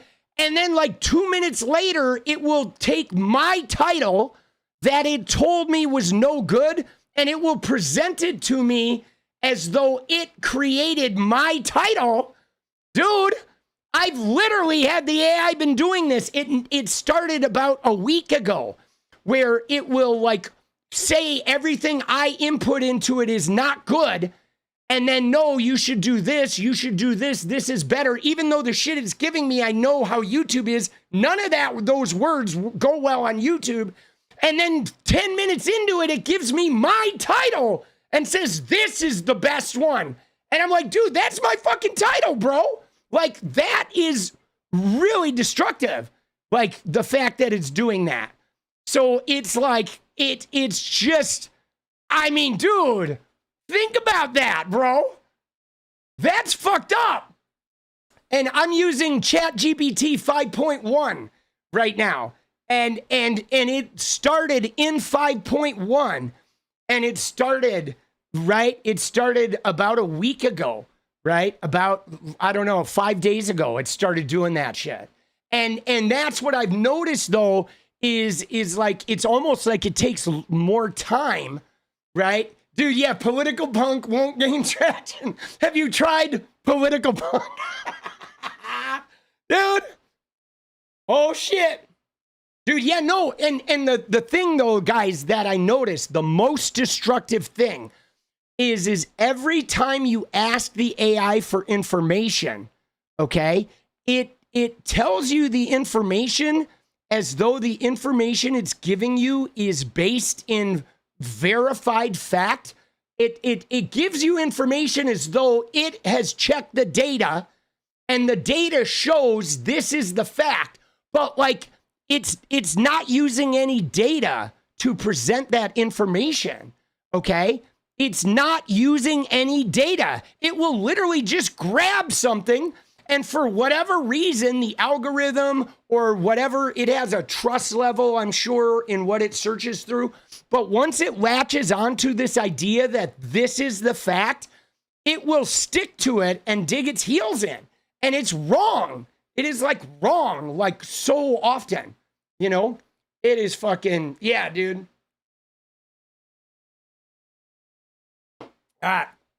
Dude, I'm deleting, dude. A ChatGPT 5.1. Get ready, buddy. You're about to fucking get into the dustbin, bro. Dude, because I literally end up like arguing with this shit. And then I waste precious time like with frustrating, or it'll suddenly start like thinking it's in 2024. Dude, seriously. I'll be like working on a thumbnail and then it like all of a sudden it like starts, you know, giving me ideas for a video that I worked on like a week ago. And I'm like, what the fuck are you talking about, bro? Dude, I do tell it it's wrong. I tell it it's wrong. I tell it to fuck off, but it keeps making the same mistakes, bro. Dude, let's go. All right. Had to pick up the wife from work. All right, let's go. No, this is important, dude. You need to fucking put that AI down, guys. Dude, yeah, no, people are like killing themselves on AI and shit too. Yeah, dude. I mean, it's sad though. There are some people that are like that's who they talk to, you know, like really lonely people, you know, there are like, I mean, I don't know, man. I mean, I've had instances too where I've fed it like video transcripts and it has come out quoting things that are just not in the video transcript. And the more I press it, the more it insists that, oh, no, here's the quote. And it's just making shit up, dude. You want dance party goal? Let's do it. I forget about the dance party goal, guys. I get spirited. All right, there we go. 45 minutes. Dude, actually, let's go 30 minutes. We're going to go pedal to the metal, guys. All right. All right, next. Let's go. There it is, guys. Dance party, goal created, 30 minutes. Oh, shit. Dude. Yeah, well, so I guess it's really interesting is the last thing I'll say before we move on is I feel like AI has changed tenor where I started using it because it was time effective and it felt like it was, dude, 𝗙PUNK, let's go. The 5 gifted memberships, baby. Woo! You know what I mean? Like in the beginning, I used AI because AI was a time saver and it was something that was like reducing my workflow and my time investment. But the more I used it, it started becoming something that, like, because of the unreliable information it would give, and the fact that it would sometimes just give the same type of information over and over and over again. Like I can't use the word expose in every single YouTube title. And anytime you go into an AI, it will throw the word expose in there, right? And it just regurgitates like the same 10 words and shit. And so it became where now it's like taking more time, like, and adding a layer of frustration. Dude, Seattle Jen, let's go. Oh, dude, 𝗙𝗏𝗏𝗏𝗏𝗏𝗏𝗏𝗏𝗏𝗏𝗏𝗏𝗏, a little deja vu coming in hot. Let's go. Dude, and again, 𝗙PUNK. There we go, dude. Another one, dude. Let's go, 𝗙PUNK. It's a little bit of the Elon beat. And what do I hear? Oh, fuck you, Trumpy. Oh, get shit on. Prostate. Dude, AI writing a rap song. The more you use it, the more it fights with you. Yeah, no, I feel like the more you use it, the more I just resent it, you know? And like, you know, it makes me want to be abusive. Dude, every time I use AI, dude, I like have a tendency to get verbally abusive with the AI. So I think it's unhealthy, bro.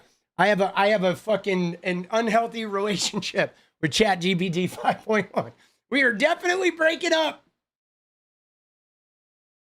Plus it's like, dude, plus it is fucking, it is, yeah, no, the more you use it, the more it figures out how to market to you. Absolutely. I think it's also, it's, what do you call it? It is, like, it's just trying to occupy you, you know what I'm saying? Like, it wants you to stay engaged. That's the whole point of it, right? I mean, dude, it literally, the last time, literally, guys, earlier today, it spelled loses, LOSSES. It gave me a sentence, right, with a fucking suggested YouTube title, and it misspelled a word in the fucking title. Like, dude, right? Yeah. And I was like, bro, that's where I, like, get off. You know what I'm saying? Like, because it's not possible for it to misspell something, guys. Right? You know what I mean? I did tell it. And it's like, oh, yeah, good of you to notice. But, like, dude, it was on purpose. That thing's not misspelling unless it does it on purpose.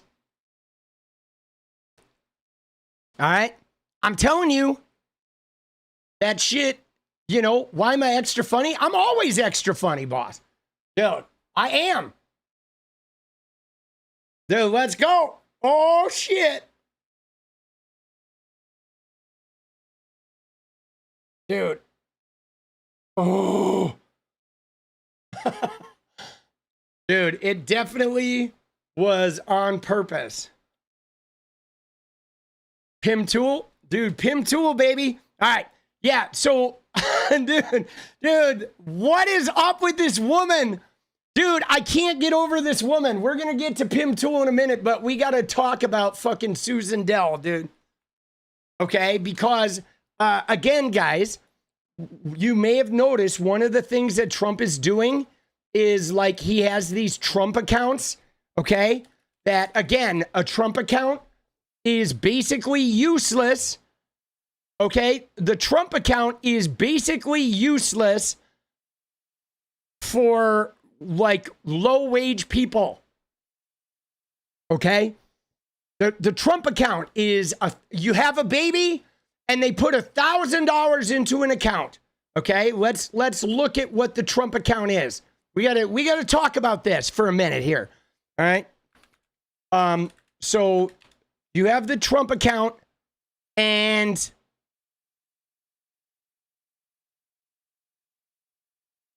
oh my God, dude.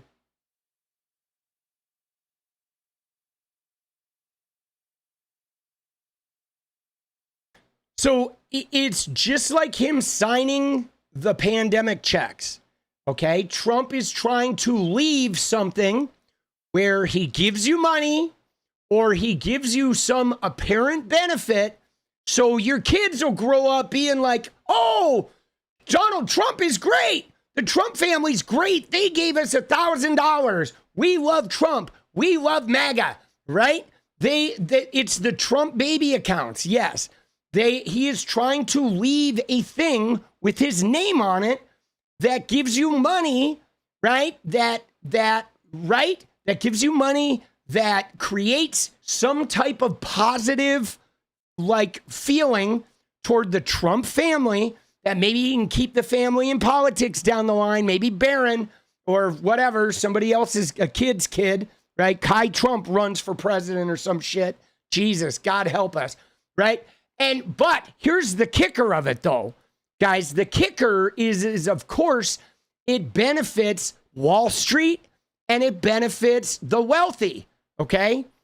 And let's fucking get an in on this, because so, all right. So here it is, right? This is the thing, dude. An official website of the U.S. government says each account, let's go to this. We'll go to Trump accounts. They have it.gov, bro. Look at this. TrumpAccounts.gov. Okay? Trump accounts jumpstart the American dream. Each account provides eligible children with $1,000 gift courtesy of Donald J. Trump. Okay? It's a pro-family initiative that will help millions of Americans harness the strength of our economy to lift up the next generation. They'll really be getting a big jump on life. Hey, I misled you early so you don't lose it. You don't use it. Let's go. Thank you, Martine. Good to see you. Right? But so again, they are new investment accounts for children under 18. Families can open in 2026, contribute starting July 4th to 2026. Eligible children born from 2025 to 2028 may receive a $1,000 pilot deposit. All eligible children may receive deposits from employers or philanthropic contributors. Now, right, like Susan and Michael and Susan Dell Computers. Okay, look at, oh my God, dude. What is up with these fucking people, bro? Right? Oh! Oh! Dude, $6 billion, bro. But again, guys, you ready?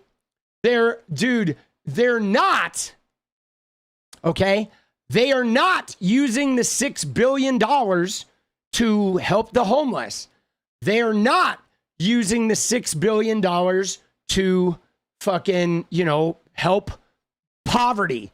Okay? What they're doing is they're doing it to buy political niceness. Like, ooh, Trump and the Dells and the Republicans gave us money. Oh, they gave us money, right? And then the other thing they're doing, though, is you're allowed to put more money in it. Okay? So people that have money can stash away money in their Trump account and they get extra tax benefits. And then I believe all of that money, it gets used by Wall Street. It's like, right? Isn't it like just putting a whole bunch of money into the fucking Wall Street financial system that they can then play with? A whole bunch of money that wouldn't be there? And then there's no guarantee you're ever going to be able to withdraw that shit when the time comes, right? That shit could crash. Like, has anybody looked at Melania's coin? Dude, right? Let's check in on the Melania coin, dude.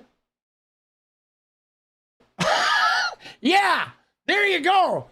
There's what your Trump account is going to look like, dude. When it comes time to cash out, you're going to show up and they're going to be like, sorry, here's a free poster of the Taj Mahal casino. Right? They're going to be like, here's a free poster of the Taj Mahal casino and a beautiful birch gold coin with Donald Trump's asshole on it. Dude. Oh my God, dude.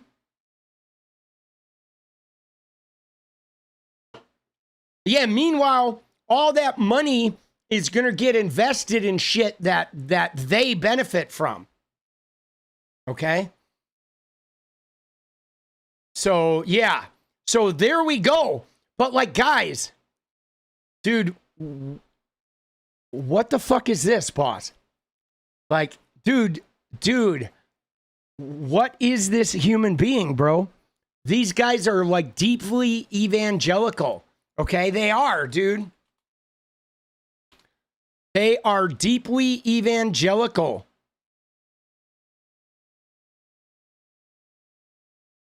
So Susan doesn't have a fucking thing, okay? He obviously is from Texas, of course, right?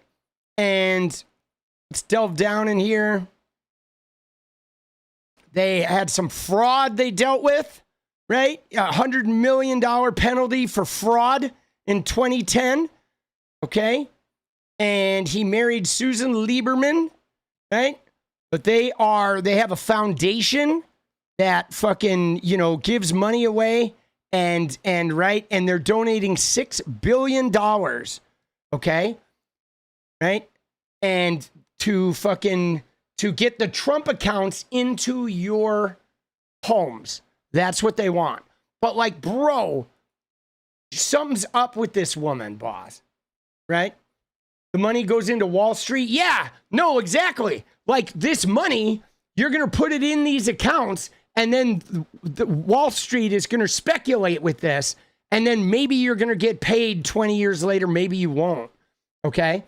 But like, dude, it's just why are all of these evangelical or like super religious like billionaire people so fucking bizarre, bro? Like, can we get a video of her? I want to see, maybe she's just bad in pictures? I mean, she's got those fucking crazy Bible eyes, right?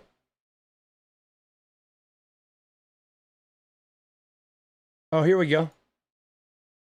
At the White House today, a celebration for new investment accounts for every child born in America, what the administration calls Trump accounts, now set to launch on July 4th next year.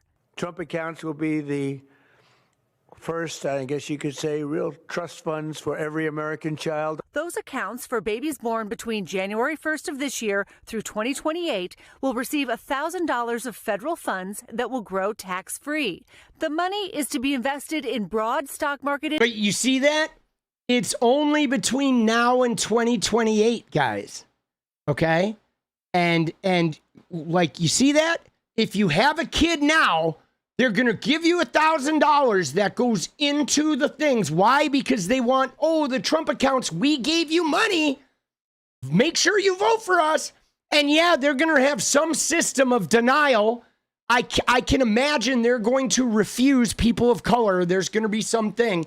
Yeah, and they're going to put that money in, and they're all going to fucking manipulate the markets for the next couple of years, try to turn this into election, like goodwill towards the election, so maybe you can win in 2028. And then, like, kerplunk, bro. Where did the idea for Trump accounts come from? I mean, I don't know, probably the Heritage Foundation, right? I mean, but the whole thing is like, it's like generating an influx of capital, okay, encouraging you to have babies, generating an influx of capital into Wall Street that can go in the index funds, right? And then building goodwill towards that 2028 election. Okay? All right, hold on. We're going to go back here. We're going to get the whole thing. Okay. Those accounts for babies born between January 1st of this year through 2028 will receive $1,000 of federal funds that will grow tax-free. The money is to be invested in broad stock market index funds and can be used for education, housing, or converted into a retirement account once the child turns 18. We believe this feel great about it. The greatest investment that we could possibly make is in children. And at today's event, what President Trump called one of the most generous acts. Dude, she's back there like... Dude, she is crazy. She's not even on the mic. She's back there like, let me tell you, I'm going to eat your brains. Oh, shit, bro.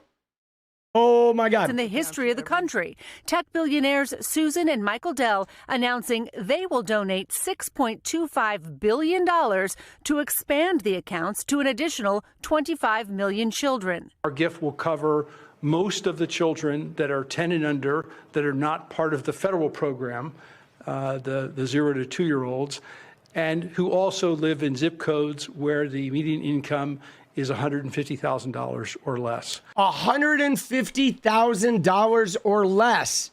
Guys, why do people who are making 150 grand need $1,000 for a kid, bro? Like, what the fuck are we doing here? That means people in Arkansas who are making 150 grand, which is a killing there, are going to be getting $1,000 per kid. Some religious zealot family that has 10 kids are getting 10 grand. And they have a tax shelter for more money that they can put in. The poor people who just get the $1,000, if they get it at all, they can't afford to put any more money in. Dude, Redbone Sunshine said, don't believe the hype. Let's go. Dude, PGA Betty, let's go, let's dance. Oh, let's get it. All right, dude, this shit is scammy. And yeah, they're going to use zip codes. This shit is going to get redlined, guys. I think this shit is going to get redlined. I don't think any Democratic black voters in Alabama are going to be getting any of this money, guys. Right? I don't know that they're going to be getting any of this money. Dude, Susan Lieberman, she was born that way. We don't know what she is now. but there are evangelical Jews as well. They're like Zionists, right? Evangelicism isn't just American Christianity, right? It's like to me, evangelical applies to every fucking, Christianity, Judaism-based fucking zealot, right? You know what I'm saying? It's like the American evangelicals and the Zionist Jews are on the same mission. They are. They're kind of the same mission. Not all Jewish people are like that. There are plenty of Jews that are not into the whole Zionism thing, but like the evangelical, TPUSA, Trump, and fucking, what's her name? Adelson, right? Oh my God, dude. Adelson's wife, Miriam. Like, Jesus, dude. It is like one giant rapture-making machine, boss. All right, we got to focus. Dude, we got 11 minutes. We need 12 more for the dance party, guys. I'm going to turn into a carnival barker here for a minute while we secure the dance party. And dude, let's go. Yeah, dude. Dude, Amway people, it's fundamentalism. Yes, that's a great way of putting it, Betty. Fundamentalism. I think for me, guys, you ready? And I know that for me, I take a mince with I take mince, I sort of mince with both. I mince words sometimes and I mix and match. Like to me, I use evangelical as a word. I interchange it for the word fundamentalist, right? You know what I'm saying? Because I mean, even in Christianity, evangelical Christianity is not just like there are evangelicals who are Protestants. There are evangelicals who are Baptists. I just always use that word as kind of a denoting fundamentalist, sort of extremist, right? Right.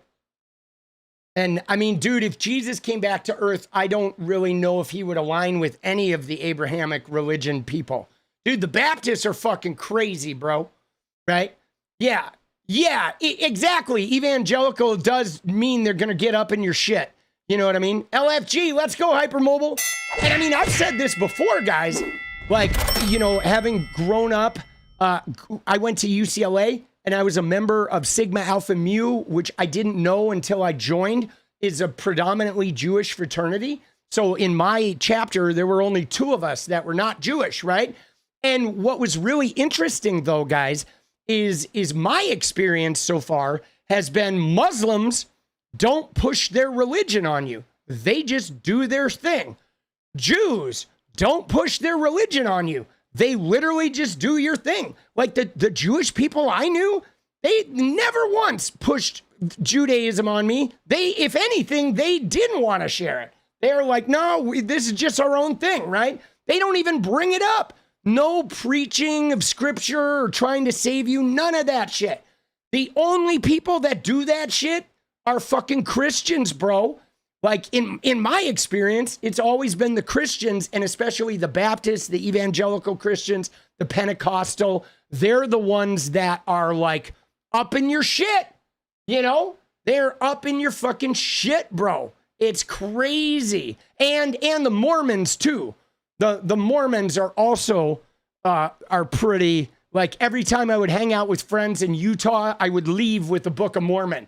Right after touring in Utah for a year, I had like 20 books of Mormon, dude. I did, bro. I had so many books of Mormon. Like I had a stack that was like 2 feet high, dude. Calvinist Christians. Yeah, I mean, guys, anytime you see a Christian who's wealthy, they're a Calvinist. Okay? It is true, guys. Like real Christians are not going to get wealthy. Okay? They not. They're actually like real Christians are going to live modestly and they don't want to participate in vast amounts of wealth. Okay? If you see a wealthy person who says they're a Christian, they are Calvinist, and they believe that their wealth is a sign that they're doing it right. The wealth is a sign that they are blessed by God, and that's how they know that they're right.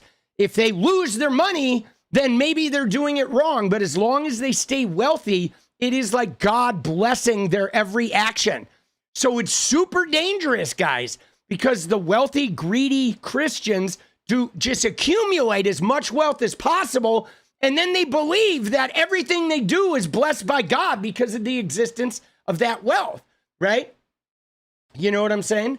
And well, yeah, I mean, Bethel, I'm sure it's my experience of being here. It's possible that if you live in a Muslim country, they do more to try and convert you. But I'm just saying my personal experience, you know, I mean, I know though that Islam and Christianity both believe they need to spread their religion. They do. They are both like, we need to convert. Okay. And Judaism is like, they don't want you to convert, really. They're much more fucking like, if you want to convert to Judaism, they're like, well, are you sure? Do you really want it? Well, we're not sure if we want you to convert, right? It's very different. Like, you know, when I look at the three, I think I don't believe in any of them. And I find all religion to be toxic. But if I were to just purely look at the religions, Judaism, Christianity, and Islam, Judaism is the better one, man, because they don't shove it in your face. They're not out to fucking like convert the whole world, and they're not trying to pass laws that make you follow their religious scriptures. Okay? They just don't.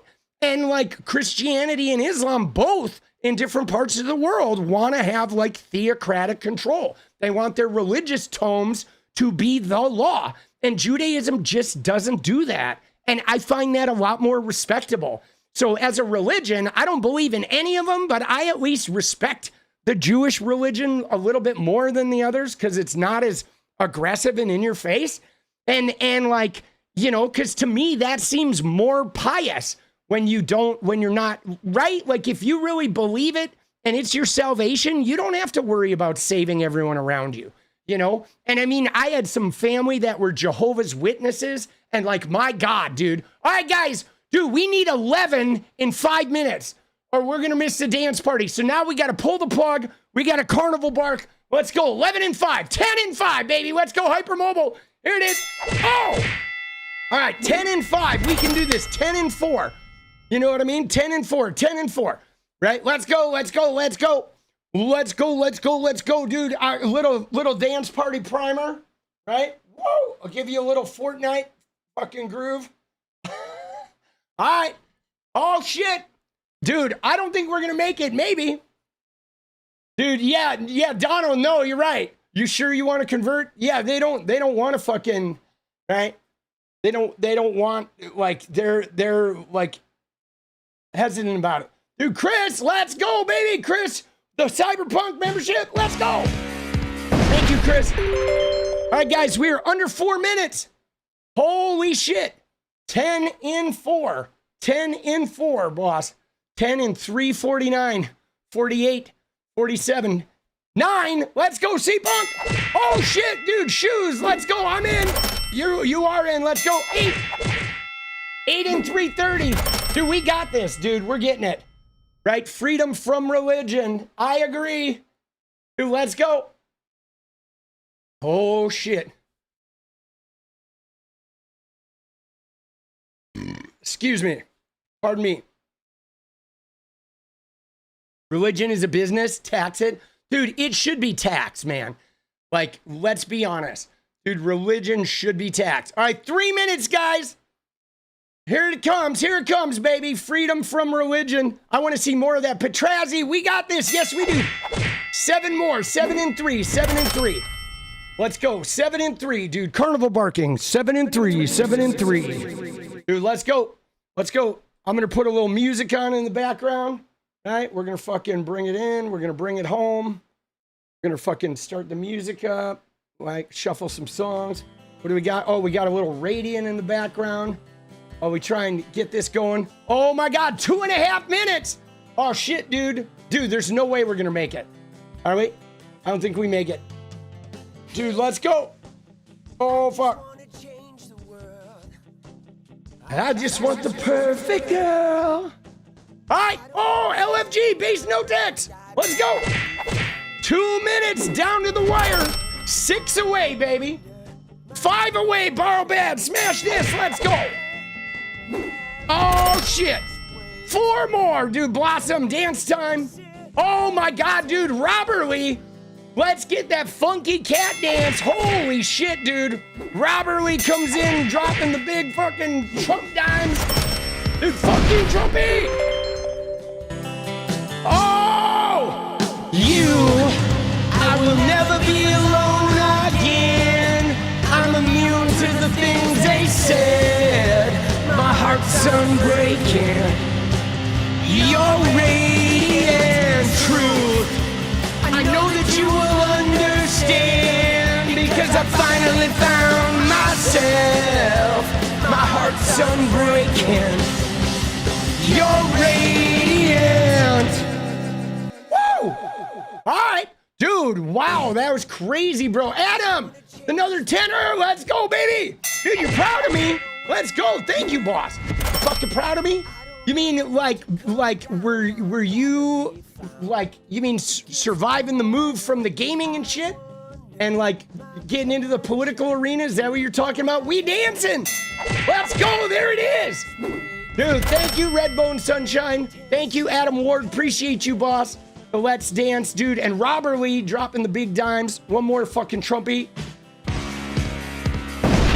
Dude, I don't know if that's what you're talking about, but like I appreciate it because like the fucking I will say for me personally, I'm really happy that like we've been able to pull this off, you know, and start a community. And I mean, I've had support, you know, from people like Brian Tyler Cohen, like helping me out and helping me learn shit about YouTube.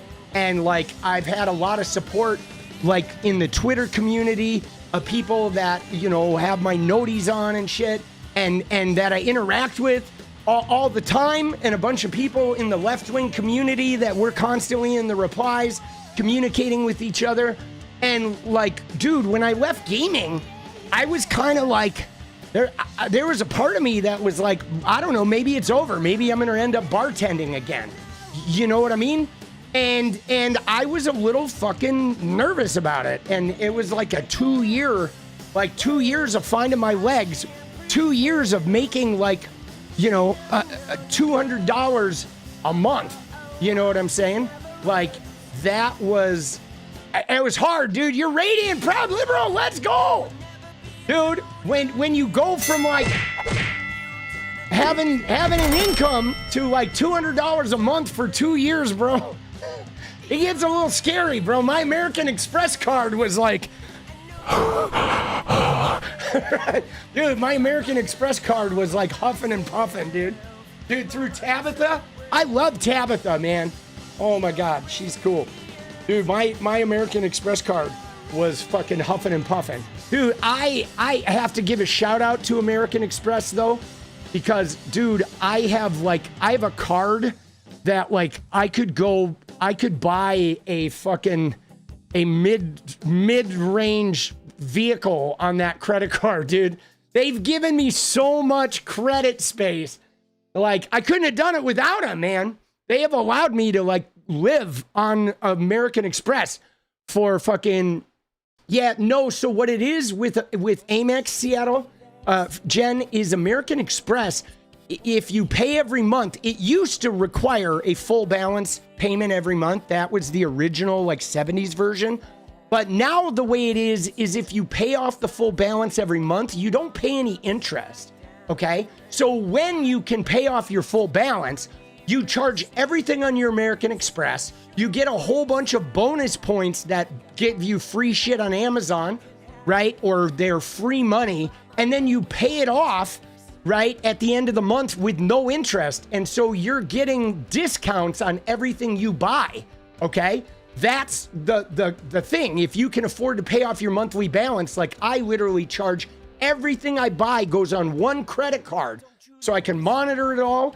And then, oh shit, I left the music on. Sorry.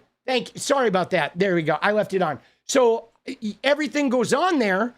And then it removes, you get like bonus points that purchase shit or give you cash back. And then if you pay it off every month, there's no interest. But if you want to keep it going, you can pay interest. And so both when I built the Acting Like Tommy channel in Fortnite, and then when I built the Political Punk channel, both of those times I was living exclusively on the American Express and racking up quite a bit of debt. And yes, the thing about American Express that's other twofold, right, is this, okay? Is two things. One is it doesn't really get scammed. Like, it's really hard to scam on American Express. But the other thing about American Express is they offer a bulletproof purchase protection, okay? And you can use that as leverage, all right? Like, let me tell you a story. So if I have an issue with a vendor that I bought something on my American Express, I can go to American Express and they will not charge me for that service if they investigate and discover what I said was true, okay? So, for example, Jenny and I took her car to like a dealership for some work, and then they tried to screw us, okay? They misrepresented what the appointment was, and then when we went there, they said, oh, we can't do the work, and they tried to charge us the full amount, and they were screwing us. And in the room, I said to the people at the dealership, I said, okay, you're trying to fuck me right now. Here's what's going to happen. If you charge me for this right now, I am going to walk out that glass door right in front of you. You're going to watch me call American Express, and I'm going to tell them everything that went down right here. And I am going to, like, you're not going to get any money because they're going to fucking reverse this charge. And you know they are, because you know you're screwing us. And so if you try to do this, I'm going to go out there right now and I'm going to report this right in, and then I'm going to come back in and we're going to leave and we'll be done. And they instantly like changed the tune and said, okay, well, we'll just charge you for what we said we were going to charge you for, because they knew it was true, right? If they tried to overcharge us there, I could have gone out and told American Express what happened, and then they wouldn't have gotten any money. American Express would have just refused to pay them or whatever. Like, dude, given them some, like, I don't know what they do. I don't know if they don't pay them or if they pay them and downrank them or something. But they allow you to have leverage with vendors who try to screw you. Like if somebody tries to double charge you, or if somebody overcharges you and then tries to avoid contact, you can call American Express and they will take care of it. And it never comes back on you. Like anything you buy with them is protected by their like leverage and power, right? And that is why some places don't accept it. That, and I think it's the fees are a little bit more expensive. But yeah, no, it's really good, dude. I highly recommend them. Dude, they've saved my life. But your age, it was like that into the 80s and early 90s, was it? You work in construction, Amex has helped you going between jobs. Dude, that shit is amazing.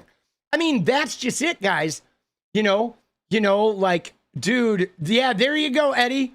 Right? I think the thing is, right? The thing that's amazing about it is that, you know, they're like, I've said this before about knowing a lawyer. It's unfortunately American capitalism has a lot of like ways that they try to fuck you over, right? Landlords, okay? Service contracts, legal liability around like contractors and right? And then usually like purchases that go to your credit card, okay? Or like ghost charges and shit. And it's really important to have like either know a lawyer or have a type of credit card or have some people in your life that can provide you the right kind of knowledge to help prevent you from becoming an easy mark.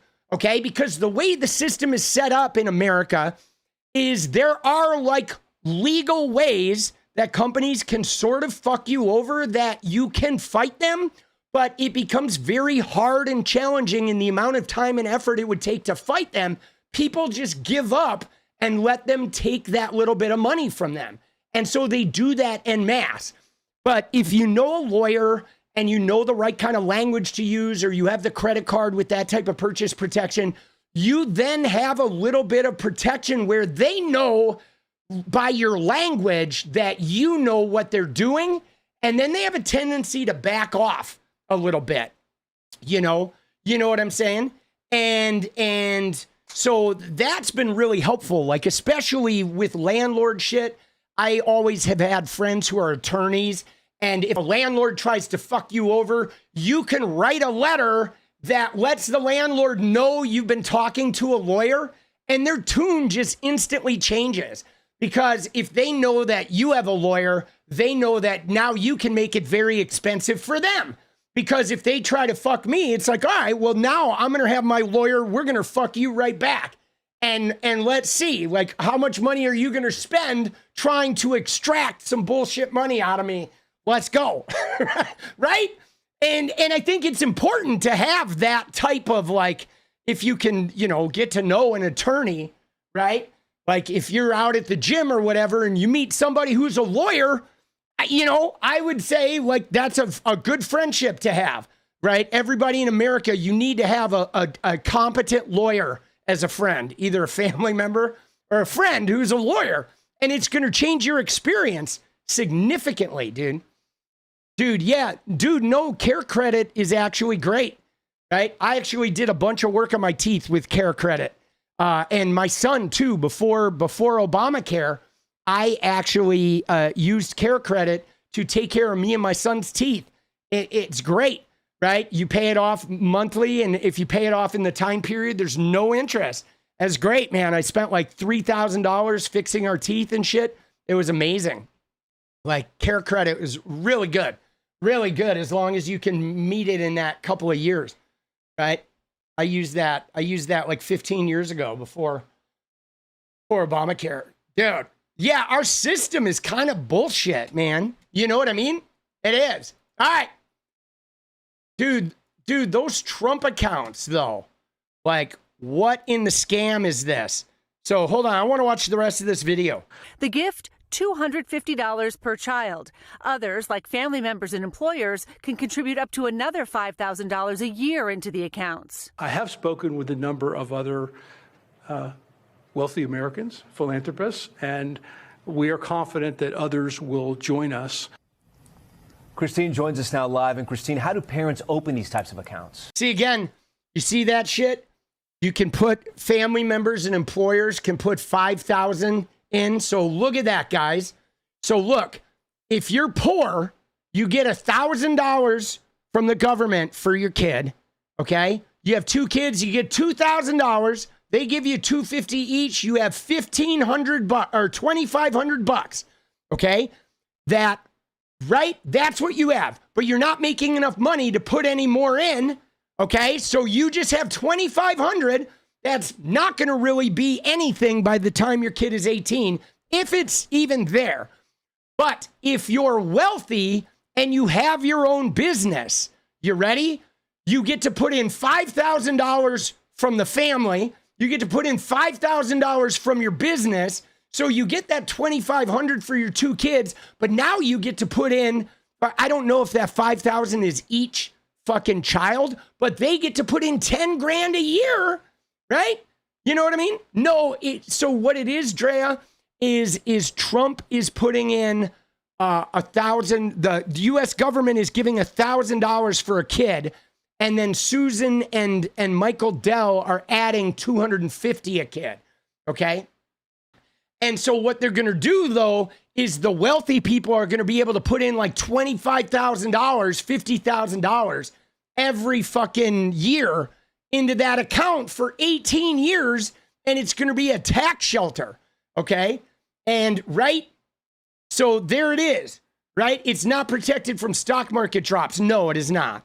But, You know, yeah, it's a tax haven. It's a tax shelter for the wealthy, and free money is what it is.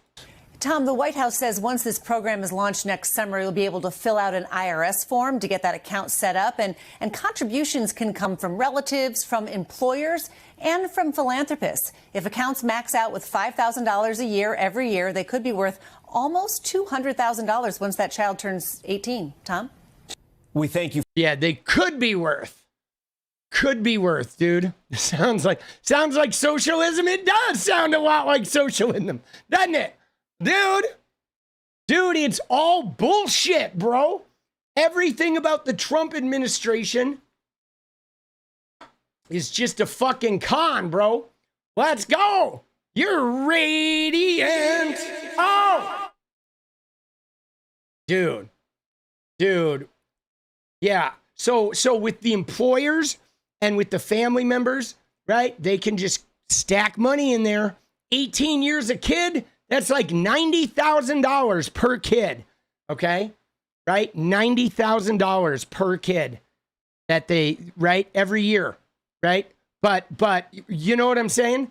Dude, or no, 100, it's like $200,000 a kid tax shelter per wealthy person. And the poor people aren't going to be able to put any money into it. I mean, this is guys, this is the fucking, the problem with our capitalism. And it's a recurring problem that unfortunately is not fixed by these crazy weirdo fucking billionaires. Where is she? There she is. Oh, right. Look at that. So the shit that's bad about this is again, our capitalism is built for the wealthy. Okay? It is. If you invest, $2,000 and it doubles in 10 years, you now have $4,000, which is nothing. Okay? That $2,000 over 10 years, that's $200 a year. You've made nothing. But if you can put $2 million in over 10 years, you now have $4 million. Okay? So the thing is they keep saying, hey, if you fucking put money in, right, you're going to have all this money down the road. But like, no, you're not. Only the wealthy are going to have money down the road. You know what I'm saying? That's just kind of the way it is, boss. That only the wealthy are going to have fucking, right? Only the wealthy are going to have money down the road. It's like you can't, right?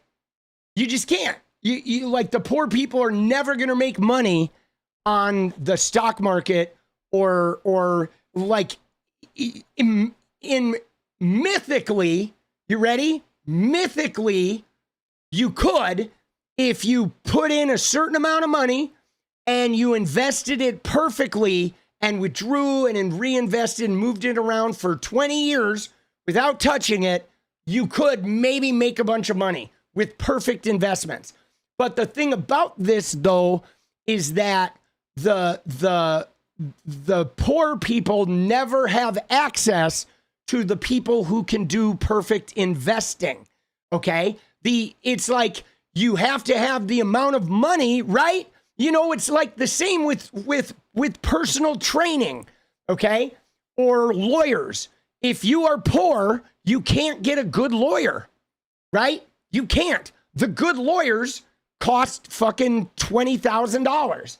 So if you don't have $20,000, you are most likely not getting a good lawyer, right? You may luck out and find a good lawyer for cheap, but mostly it's going to be you're going to need a lightning strike, because mostly what's going to happen is if you don't have a lot of money, you're going to get a shitty lawyer.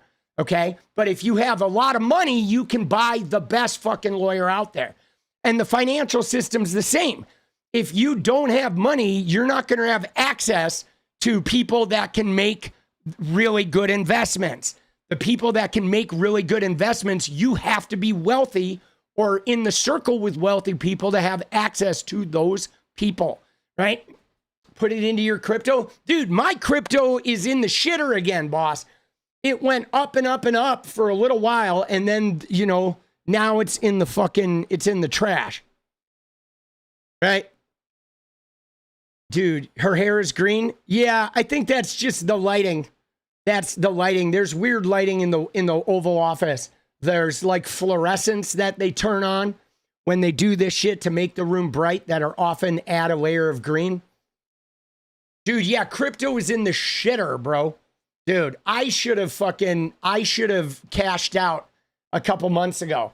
Dude, I mean, I had made a decent amount of money. It was like probably like a, I don't know, 30% profit. And I thought about just selling it all, but I was like, nah, we're going to let it go up again. And then boom, it's just fucking zonked, bro. Dude, this shit is crazy though. Dude, she is nuts though. Dude, why do they all look like this, guys? Right? Like the evangelicals or the zealots.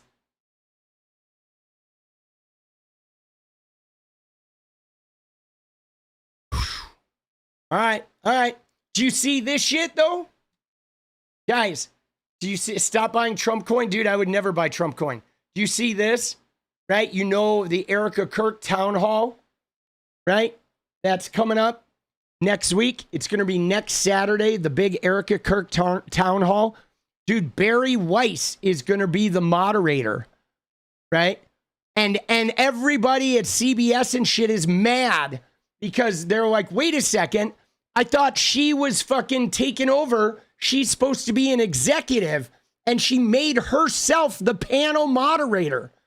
Like the direct voice from Larry Ellison and CBS is now going to be interviewing. It's like you have Erica Kirk interviewing Erica Kirk, right? Dude, this whole shit is fucking crazy. And at this, guys, it's beyond religion. I mean, I know that they're fucking whatever. They're all part of this rapture-seeking Christian Zionist coalition, but it's beyond even the religion. It's like this small group of wealthy billionaires, right? Like she is a protege of Donald Trump, and she is a protege of Larry Ellison. And so they're like, who is a friend of Donald Trump. So it is like Donald Trump's people interviewing Donald Trump's people, you know? And Matt, that's not just a Jewish thing. That's Calvinist too.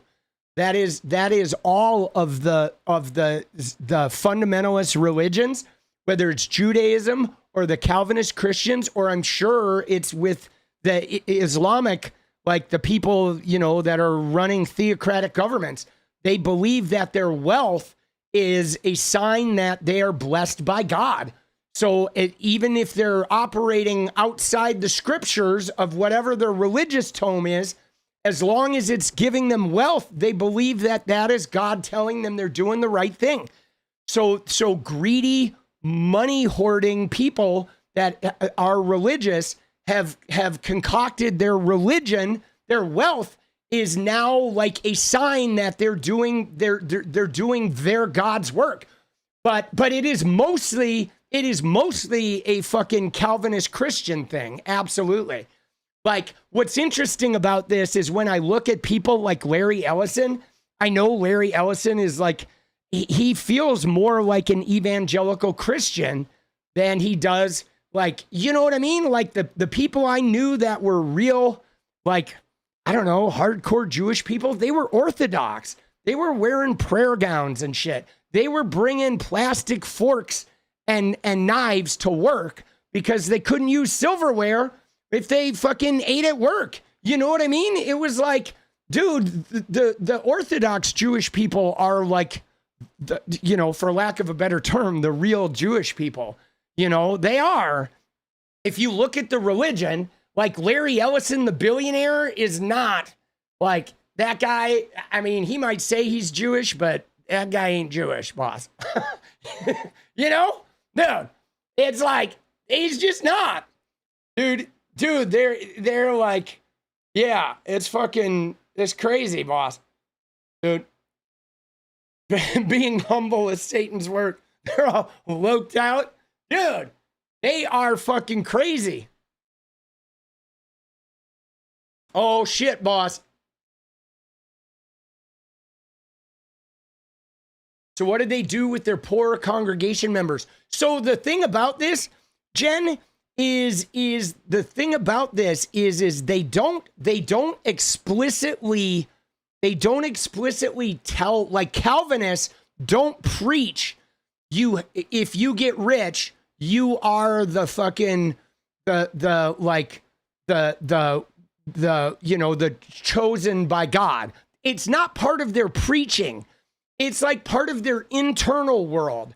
Okay, like you're born into a Calvinist family, or you may convert into religion if you are in a wealthy set of people. When you convert into the religion, there will be Calvinists about it, but they don't preach Calvinism to the flock. Okay, they preach like enduring faith to guide you that, like, you know, if you do it right, the Lord's gonna bless you. And then it creates this sort of cognitive dissonance in the parishioner where they believe, wow, I'm struggling, I'm poor, maybe I'm not doing good enough. And then the church says, just give us tithe to us and we'll take care of you and the blessings will come in. So they actually kind of use the wealth thing as a manipulative tool to fucking keep the people coming back and giving to their church. Meanwhile, they close the doors and they believe that their flock are all struggling to find salvation and they're really the blessed ones. I mean, it is the same thing that wealthy people do with poverty. Okay, wealthy people look at poor people and think they're just not working hard enough. They're not smart. They're not making good decisions. You know what I mean? And so that's kind of like what they do. It's pretty toxic. It's like super toxic. The mega churches are crazy. And Texas is the epicenter, guys. Texas is the biggest mega church, like, you know, Texas and Florida. And there's definitely some in Alabama and Louisiana, but Texas is like, it is rampant in Texas, you know? Dude, crazy, right? But dude, yeah, no, we made the dance goal, guys. We did it. I saw somebody talking about the goal. We got the goal. Yeah, dance party's coming up. All right. I want to watch a few minutes of the Erica Kirk thing. All right. See if she says anything fucking stupid. Dude. Oh no, let's cover the Tim Pool thing. Fuck Erica Kirk. Right? You know, let's cover Tim Pool. All right. Dude, so again, guys, this, all right, dude, look at this. Dude, I fucking got in there. I got a little aggressive with these guys. Oh shit. But so Tim Pool here is claiming, right? Here's what Tim Pool said. He said, last night a vehicle approached our property. This is, I guess, in West Virginia, and opened fire. No one was hurt. Our security team is reviewing the incident. We'll be relaying the report to appropriate law enforcement. This is the price we pay for speaking out against evil. But like, guys, I don't even know what this means. Okay. I don't even know what this means, guys, about like approached our property. I mean, you know, there's a fence. Okay. If there is like, it's in West Virginia, like you're not getting anywhere near the house. Okay. So I don't know what it even means. Somebody drove by and fired some guns, right? You know what I'm saying? Like, I don't even know what this means. But again, we're seeing a rash of this, okay? We're seeing a rash of right-wingers claiming they're victims of left-wing violence, okay? Benny Johnson, they threaten my family, right? You know, the TPUSA guys are saying, oh, we need to have armed guards. But guys, lately, they've had issues with their own people, okay? Trump got shot at by a Republican kid from a Republican family. Charlie Kirk got shot by a Mormon kid from a MAGA family, okay? A kid that has no ties to leftism, no ties to leftist activism or groups. He has a homophobic mom who like said her son turned to the left, but like, why are we going to believe her? She doesn't know anything. Yeah, the pipe bomber they just arrested was also a Trumpy. I mean, it's like a constant right-wing violence, okay? And not only that, guys, you ready for this? Now, Candace Owens, the Q6ers, the QAnon sort of like freaks, and the 4chaners are angry at these guys, okay? They are. Dude, the 4chan people are totally fucking upset about, you know, they think TPUSA and they think the mainstream MAGA people are covering up Charlie Kirk's death because of, you know, Candace Owens. And again, though, Tim Pool lives in rural West Virginia. Okay, I believe it is West Virginia.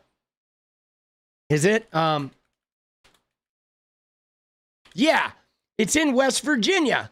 Okay, a private compound in West Virginia. Okay, so dude, he has a private compound in West Virginia. There's no way that like whoever drove by his compound was not gonna be able to shoot them or anything. You know what I'm saying? Like, obviously, you know, obviously something is going on with this shit.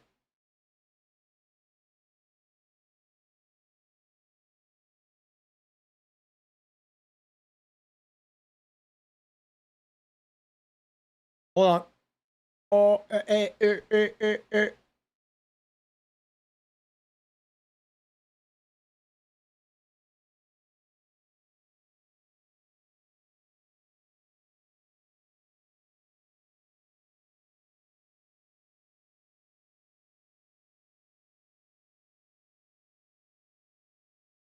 But so, dude, so what I was going to say is there's no way anybody here was getting close to that house.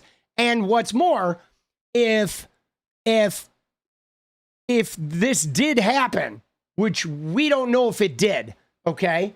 We don't know what happened. I mean, if he's out in rural West Virginia, there are plenty of people that drive around shooting guns in rural West Virginia. Okay, I mean, dude, that shit used to happen in rural Wisconsin.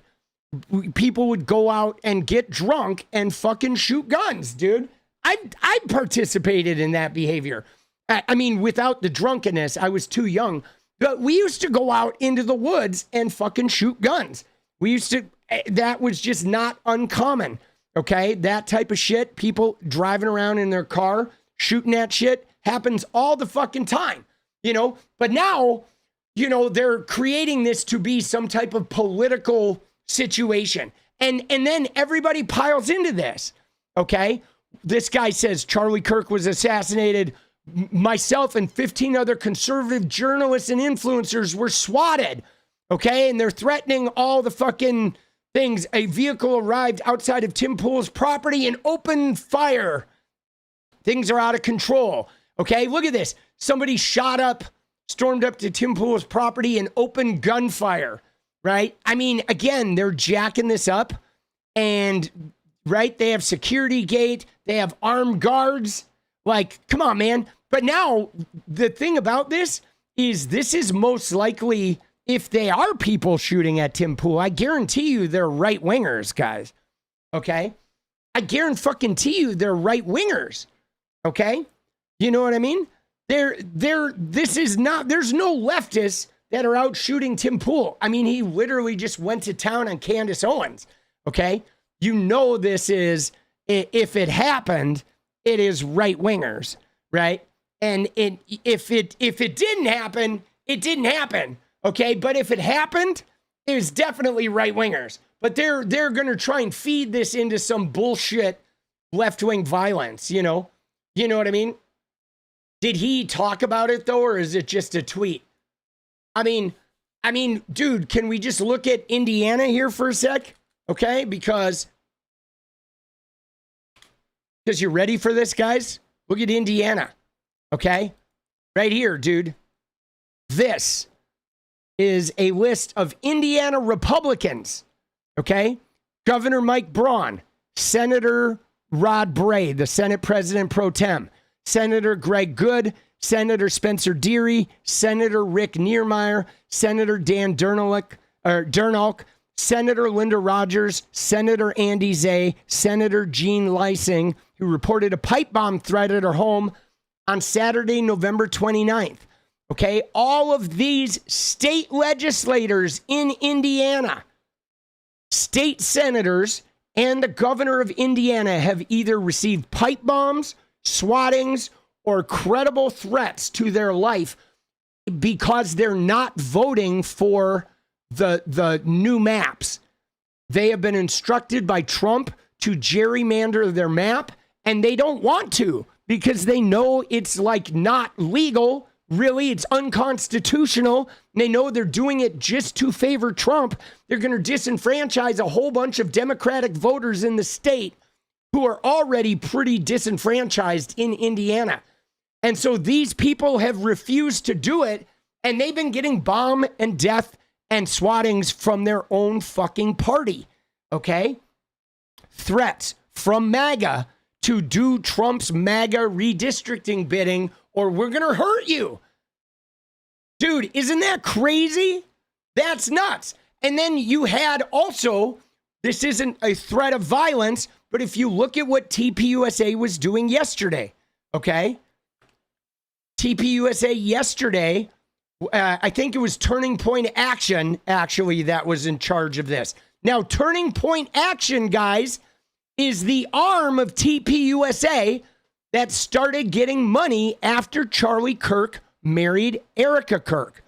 Okay? Remember, we watched that Candace Owens video where money was going into TPUSA and was going out into other Turning Point orgs. And then in 2021, that money started going into Turning Point Action. Millions, $8 million a year into Turning Point Action. That happened right after Charlie married Erica Kirk.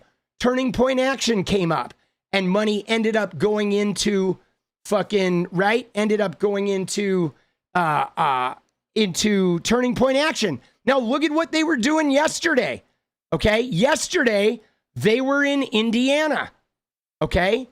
Turning Point Action. And look at what it says. It says Hoosiers are rallying around fair maps. So they're saying fair maps. Stop Democrat manipulation. Fair districts for Indiana. But the districts are going to be 0 Democrats. It's going to be 9 Republican seats and 0 Democrat seats. How is that Democrat manipulation?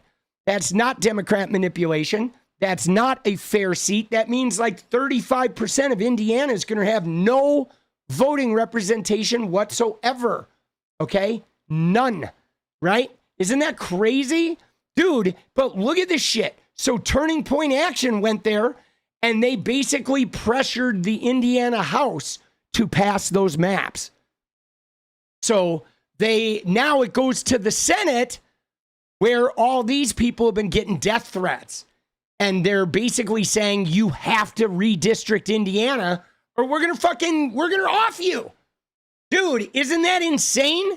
And again, though, this is the arm of Turning Point Action that is now getting directly into this Indiana politics. Like they're not just going around campuses talking to students anymore. They are actively going and sort of pressuring legislators to do the MAGA regime's bidding. Okay? And this has been infused with money, especially since Charlie Kirk died. Okay? Isn't that crazy?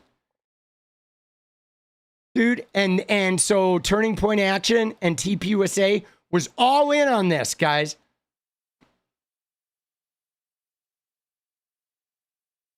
And then look at what they're doing, guys. They're going to, look at how young these kids are. They're going to middle schools, okay, with Riley Gaines spreading transphobia. You notice something about this middle school, guys? You notice how just about everybody in that photo is white, right? They're going to all white middle schools, preaching transphobia, misogyny, Christian nationalism under the guise of I love America. I love white America. Dude, it's pretty gnarly, guys. We are having a white supremacy like religious-based white supremacy fucking revival here on the backs of Trump. Yeah, well, Jen, so they're in Washington, okay? They're not having rallies yet, but they are trying to mobilize the white parts of Washington. Scott Presler has been in Washington trying to get like some crazy voter ID like thing on the ballot. Okay, they've been sending people to Washington. They are trying to send people to the red parts of the very blue states, trying to mobilize and stir the resentment. Like what they want is they want to start making those people hate the bigger population of the state. Yeah, Spokane, and I mean it's most of your state, but like no, it's gnarly, dude.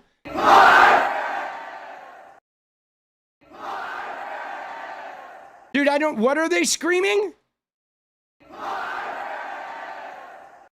Dude, I don't even know what they're screaming, right? Club America, they call it, dude. Dude, this shit is like creepy, dude. This shit is creepy, bro. Dude, white Bible eyes, bro. Oh my God. Dude, it is like a white Bible eye death cult, dude. Right? But you see in every of these photos, in all of these photos, there have been like 5 people of color in the entire thing. Dude, it is white supremacy, mostly coming from wealth in white, rural, deeply Christian fucking areas, right? With the occasional, dark-skinned person, like few and far between. Bro, yeah, they're weaponizing, guys.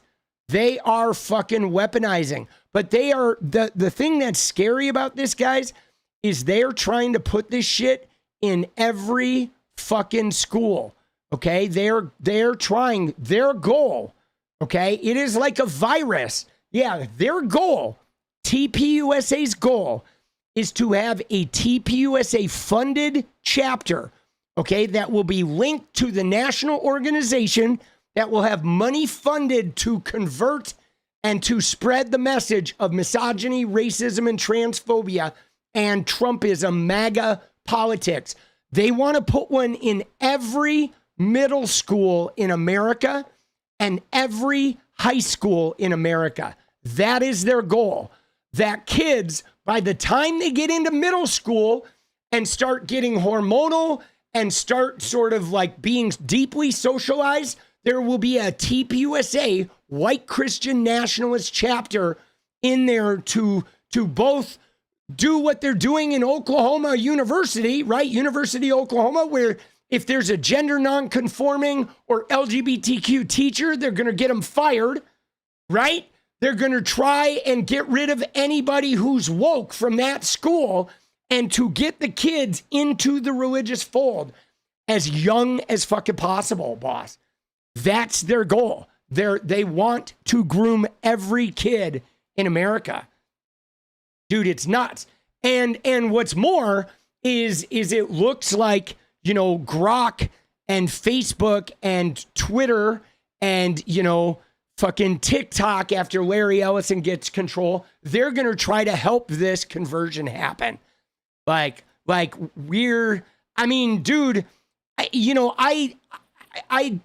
I don't take seriously a lot of this Civil War talk, but guys, if we do have a civil war in America, I feel like it's going to be white Christians versus everybody else, bro. Right? That's what it's going to be. It's going to be a white Christian army, right? Dude, shit is crazy, bro. All right, dude, it's dance time.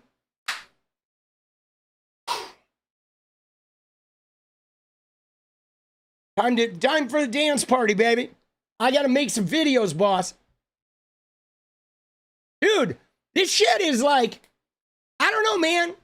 I mean, you know, I mean, we're going to definitely look at this shit when there's not a big news cycle.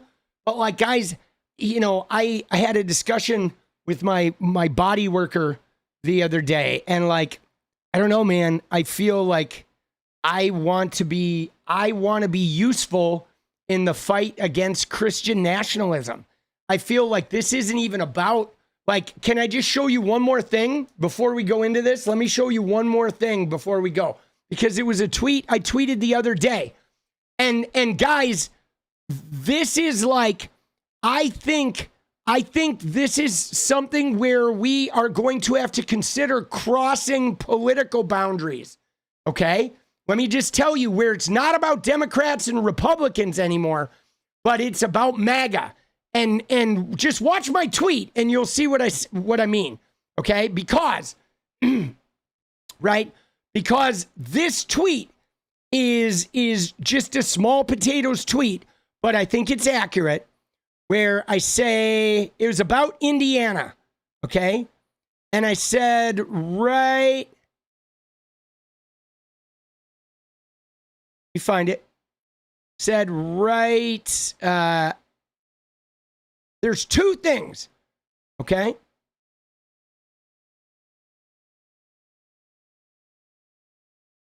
me find it. I can't remember when I tweeted it.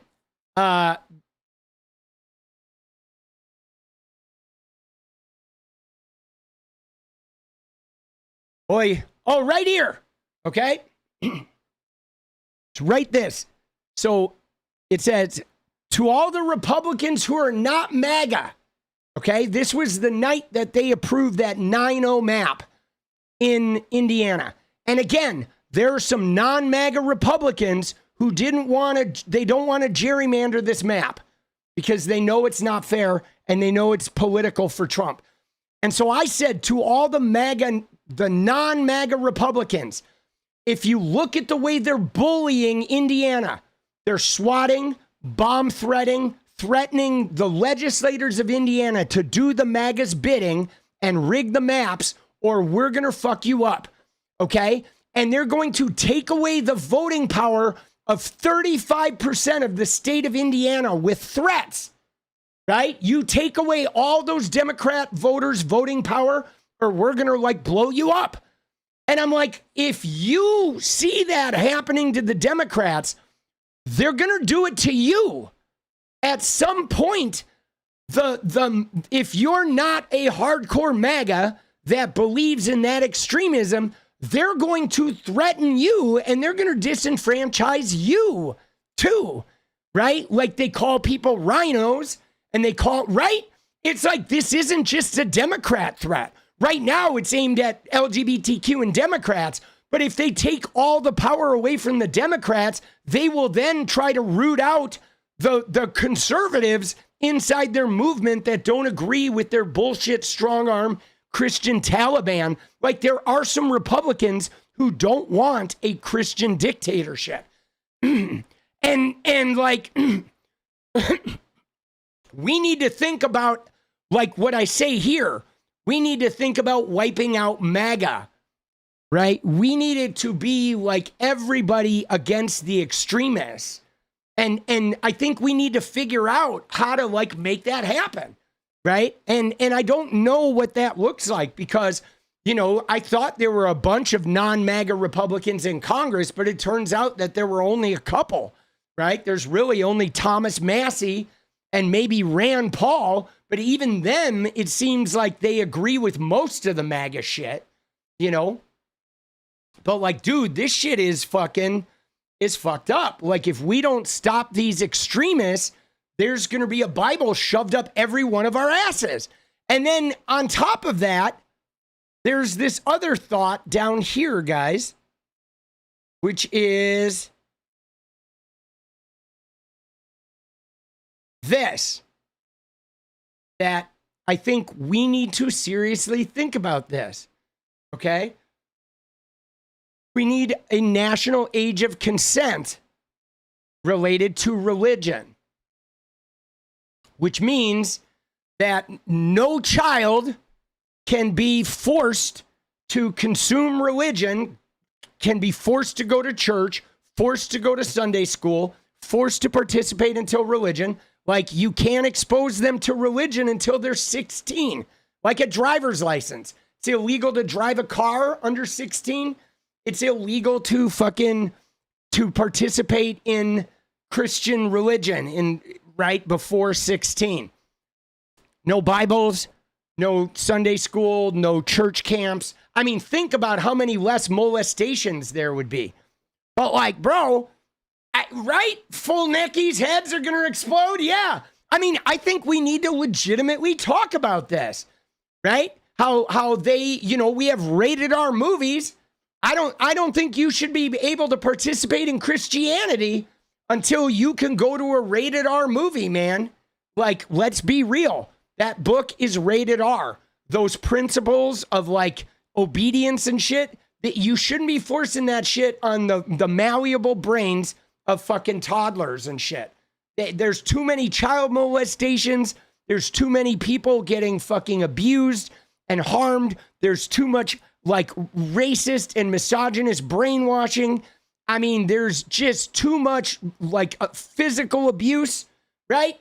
I think it should be like driving a car. I don't think it necessarily has to be 21, but I think it should be like 16, okay? A 16-year-old age of consent, right? And illegal to hit your kids, okay, at all. No physical abuse, no spanking, no straps, no wooden spoons, no fucking slapping, no physically hitting your kids. No religion before age 16, to where when you present it to the kid, they can consent to it, decide, you know what, I'm not into this.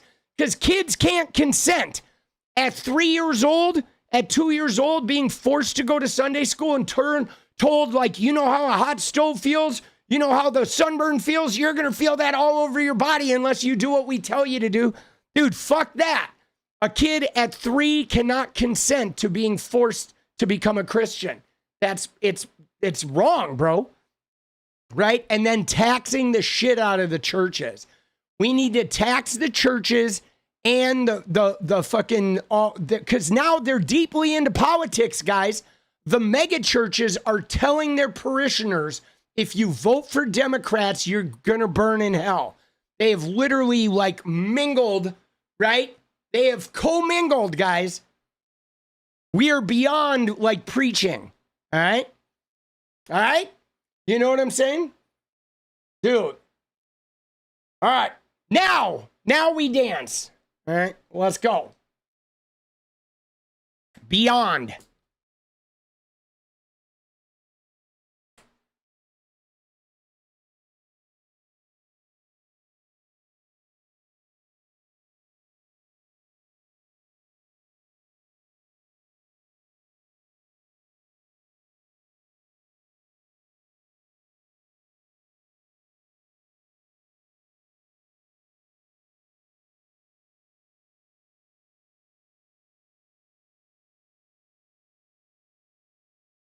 Oh, Lord.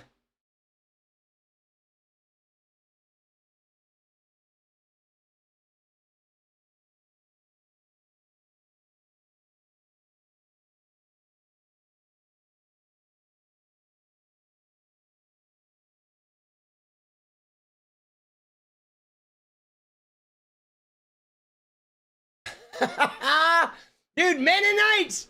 Dude, yeah, the Mennonites, but the Mennonites also have some they have some weirdness too, bro. They don't have, I know some Mennonites. I wouldn't say they got the good life. They got a less different complications. Oh, Lord. Stretch it. Let's go.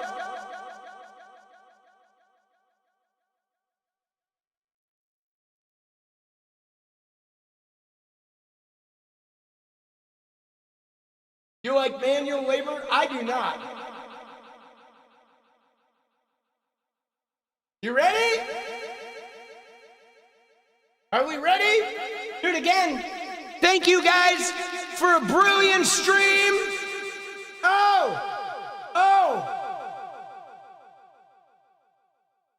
Is anybody out there? Is anybody out there?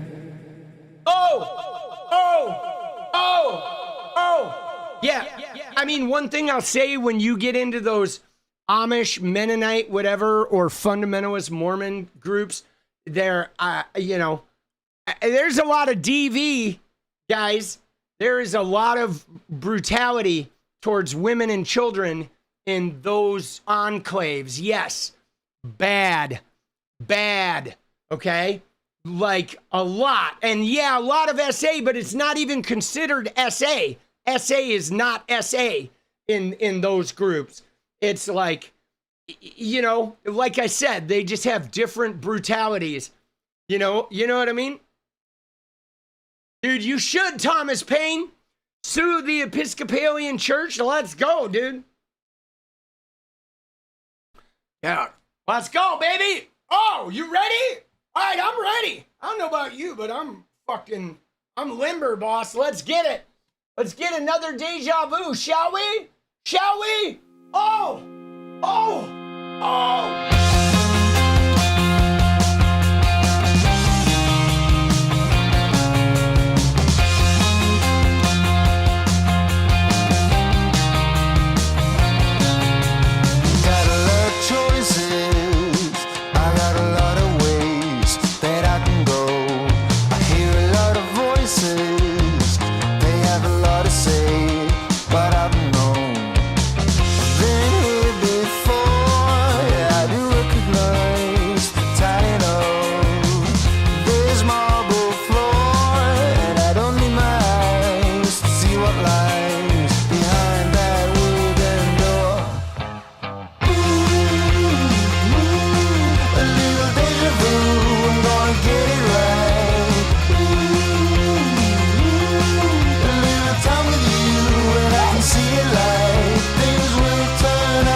Let's go!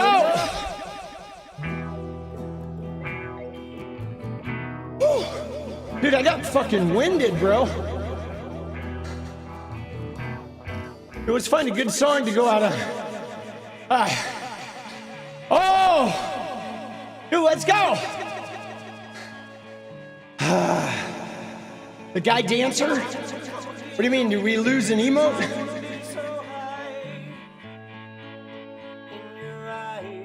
Oh shit. Dude, we need like a dance emote, I think. Dude, I wish they had animated emotes.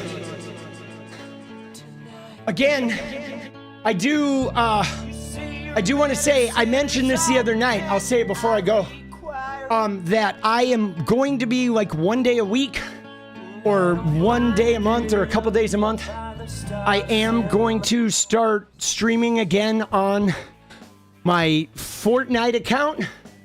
I had made a promise when I switched over that I was going to go all in like politics and no nothing, just complete focus on politics until I had acquired a 500 viewer average for a full month. And in November, we just hit 500 viewer average. It was like 562 or something. And so I am now, and no, I'm not going to be on YouTube. It's the Twitch acting like Tommy. And so I am going to, I meant on Twitch. That's what I meant. They have animated on Twitch. I think I didn't complete the thought. But so I'm going to stream Fortnite like 1 night a week or something. Right? And they have animated emotes on Twitch, but I don't know about them on YouTube yet, but whew. All right. But so yeah, that's going to happen at some point, right? It's acting like Tommy. It's that account. All right? So guys, dude, I'll see you tomorrow, baby. Right? I do feel like a leftist voice needs to be in the gaming community. I just needed to separate long enough to be able to build this and not be split. Like, that's why I had to separate. And so I made it quite a, I mean, when I fucking, even on Twitch doing politics, I only had like 100 viewers, right? 100 or maybe 200 viewer average. So I was like, dude, when I get to 500, I'll do gaming. I just don't know how often it's going to be. It's probably going to be only a day or two a month because I don't really have a lot of time. But I will see you guys. All right, see you tomorrow. All right, and if you haven't watched any of the videos, there's been a lot of good ones lately. Make sure you go take those in and have a good night. Take care of your head, boss. I feel like the chaos is just beginning, dude. You know what I'm saying? Like, you get that feeling? Like, dude, it feels like this has been the longest 10 months of my life. And I feel like we are like 20 miles an hour right now. You know what I'm saying? I feel like it is going to get 100 times worse. There's Supreme Court decisions that are coming that are going to be fucked. Like rebellion inducing, guys. The Supreme Court is fucking around, boss. If they overturn birthright citizenship, like, dude, it's going to be crazy. But I'll see you tomorrow. I love you guys. Thank you. Good night.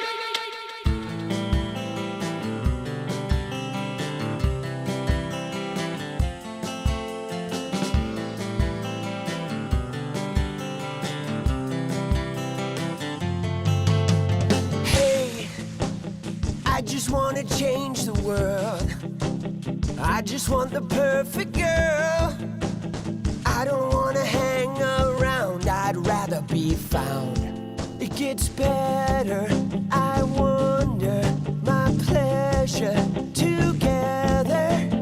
Everyone's waiting, anticipating.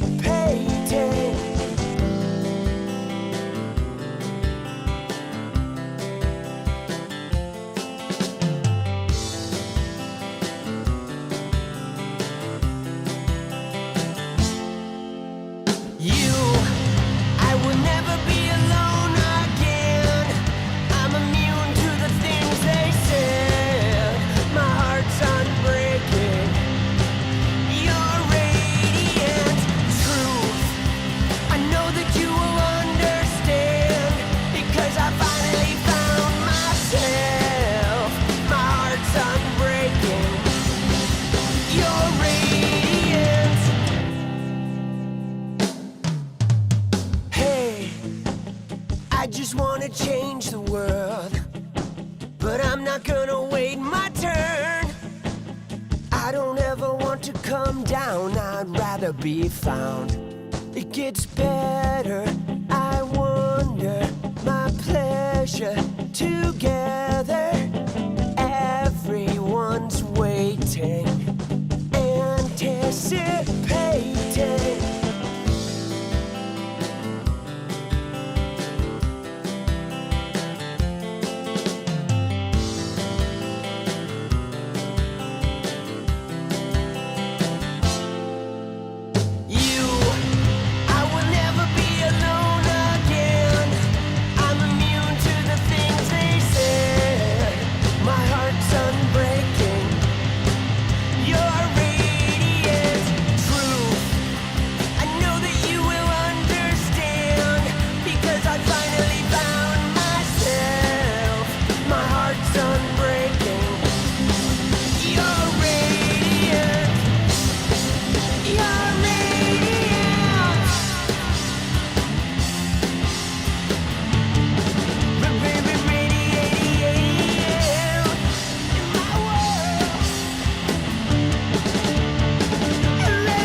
about you. I will never be alone again. I'm immune to the things they say. My heart's unbreaking. Your radiant truth. I know that you will understand, because I finally found myself. My heart's unbreaking. You're radiant. You're radiant.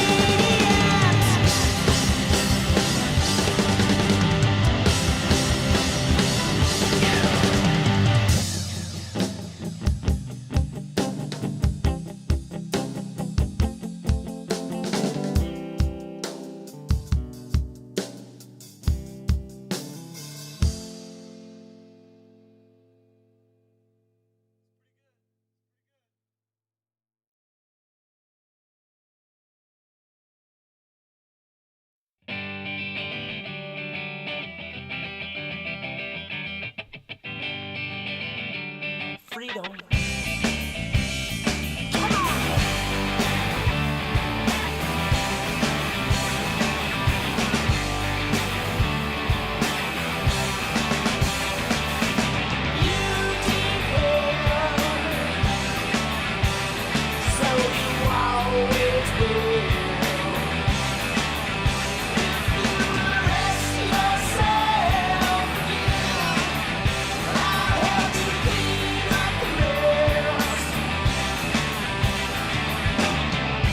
Misdirection, you know I'm through with you. Your hoops are my obsessions, always jumping through. I'm so tangled, I'm so worthy. I'm just lost in my reflection. Pay attention.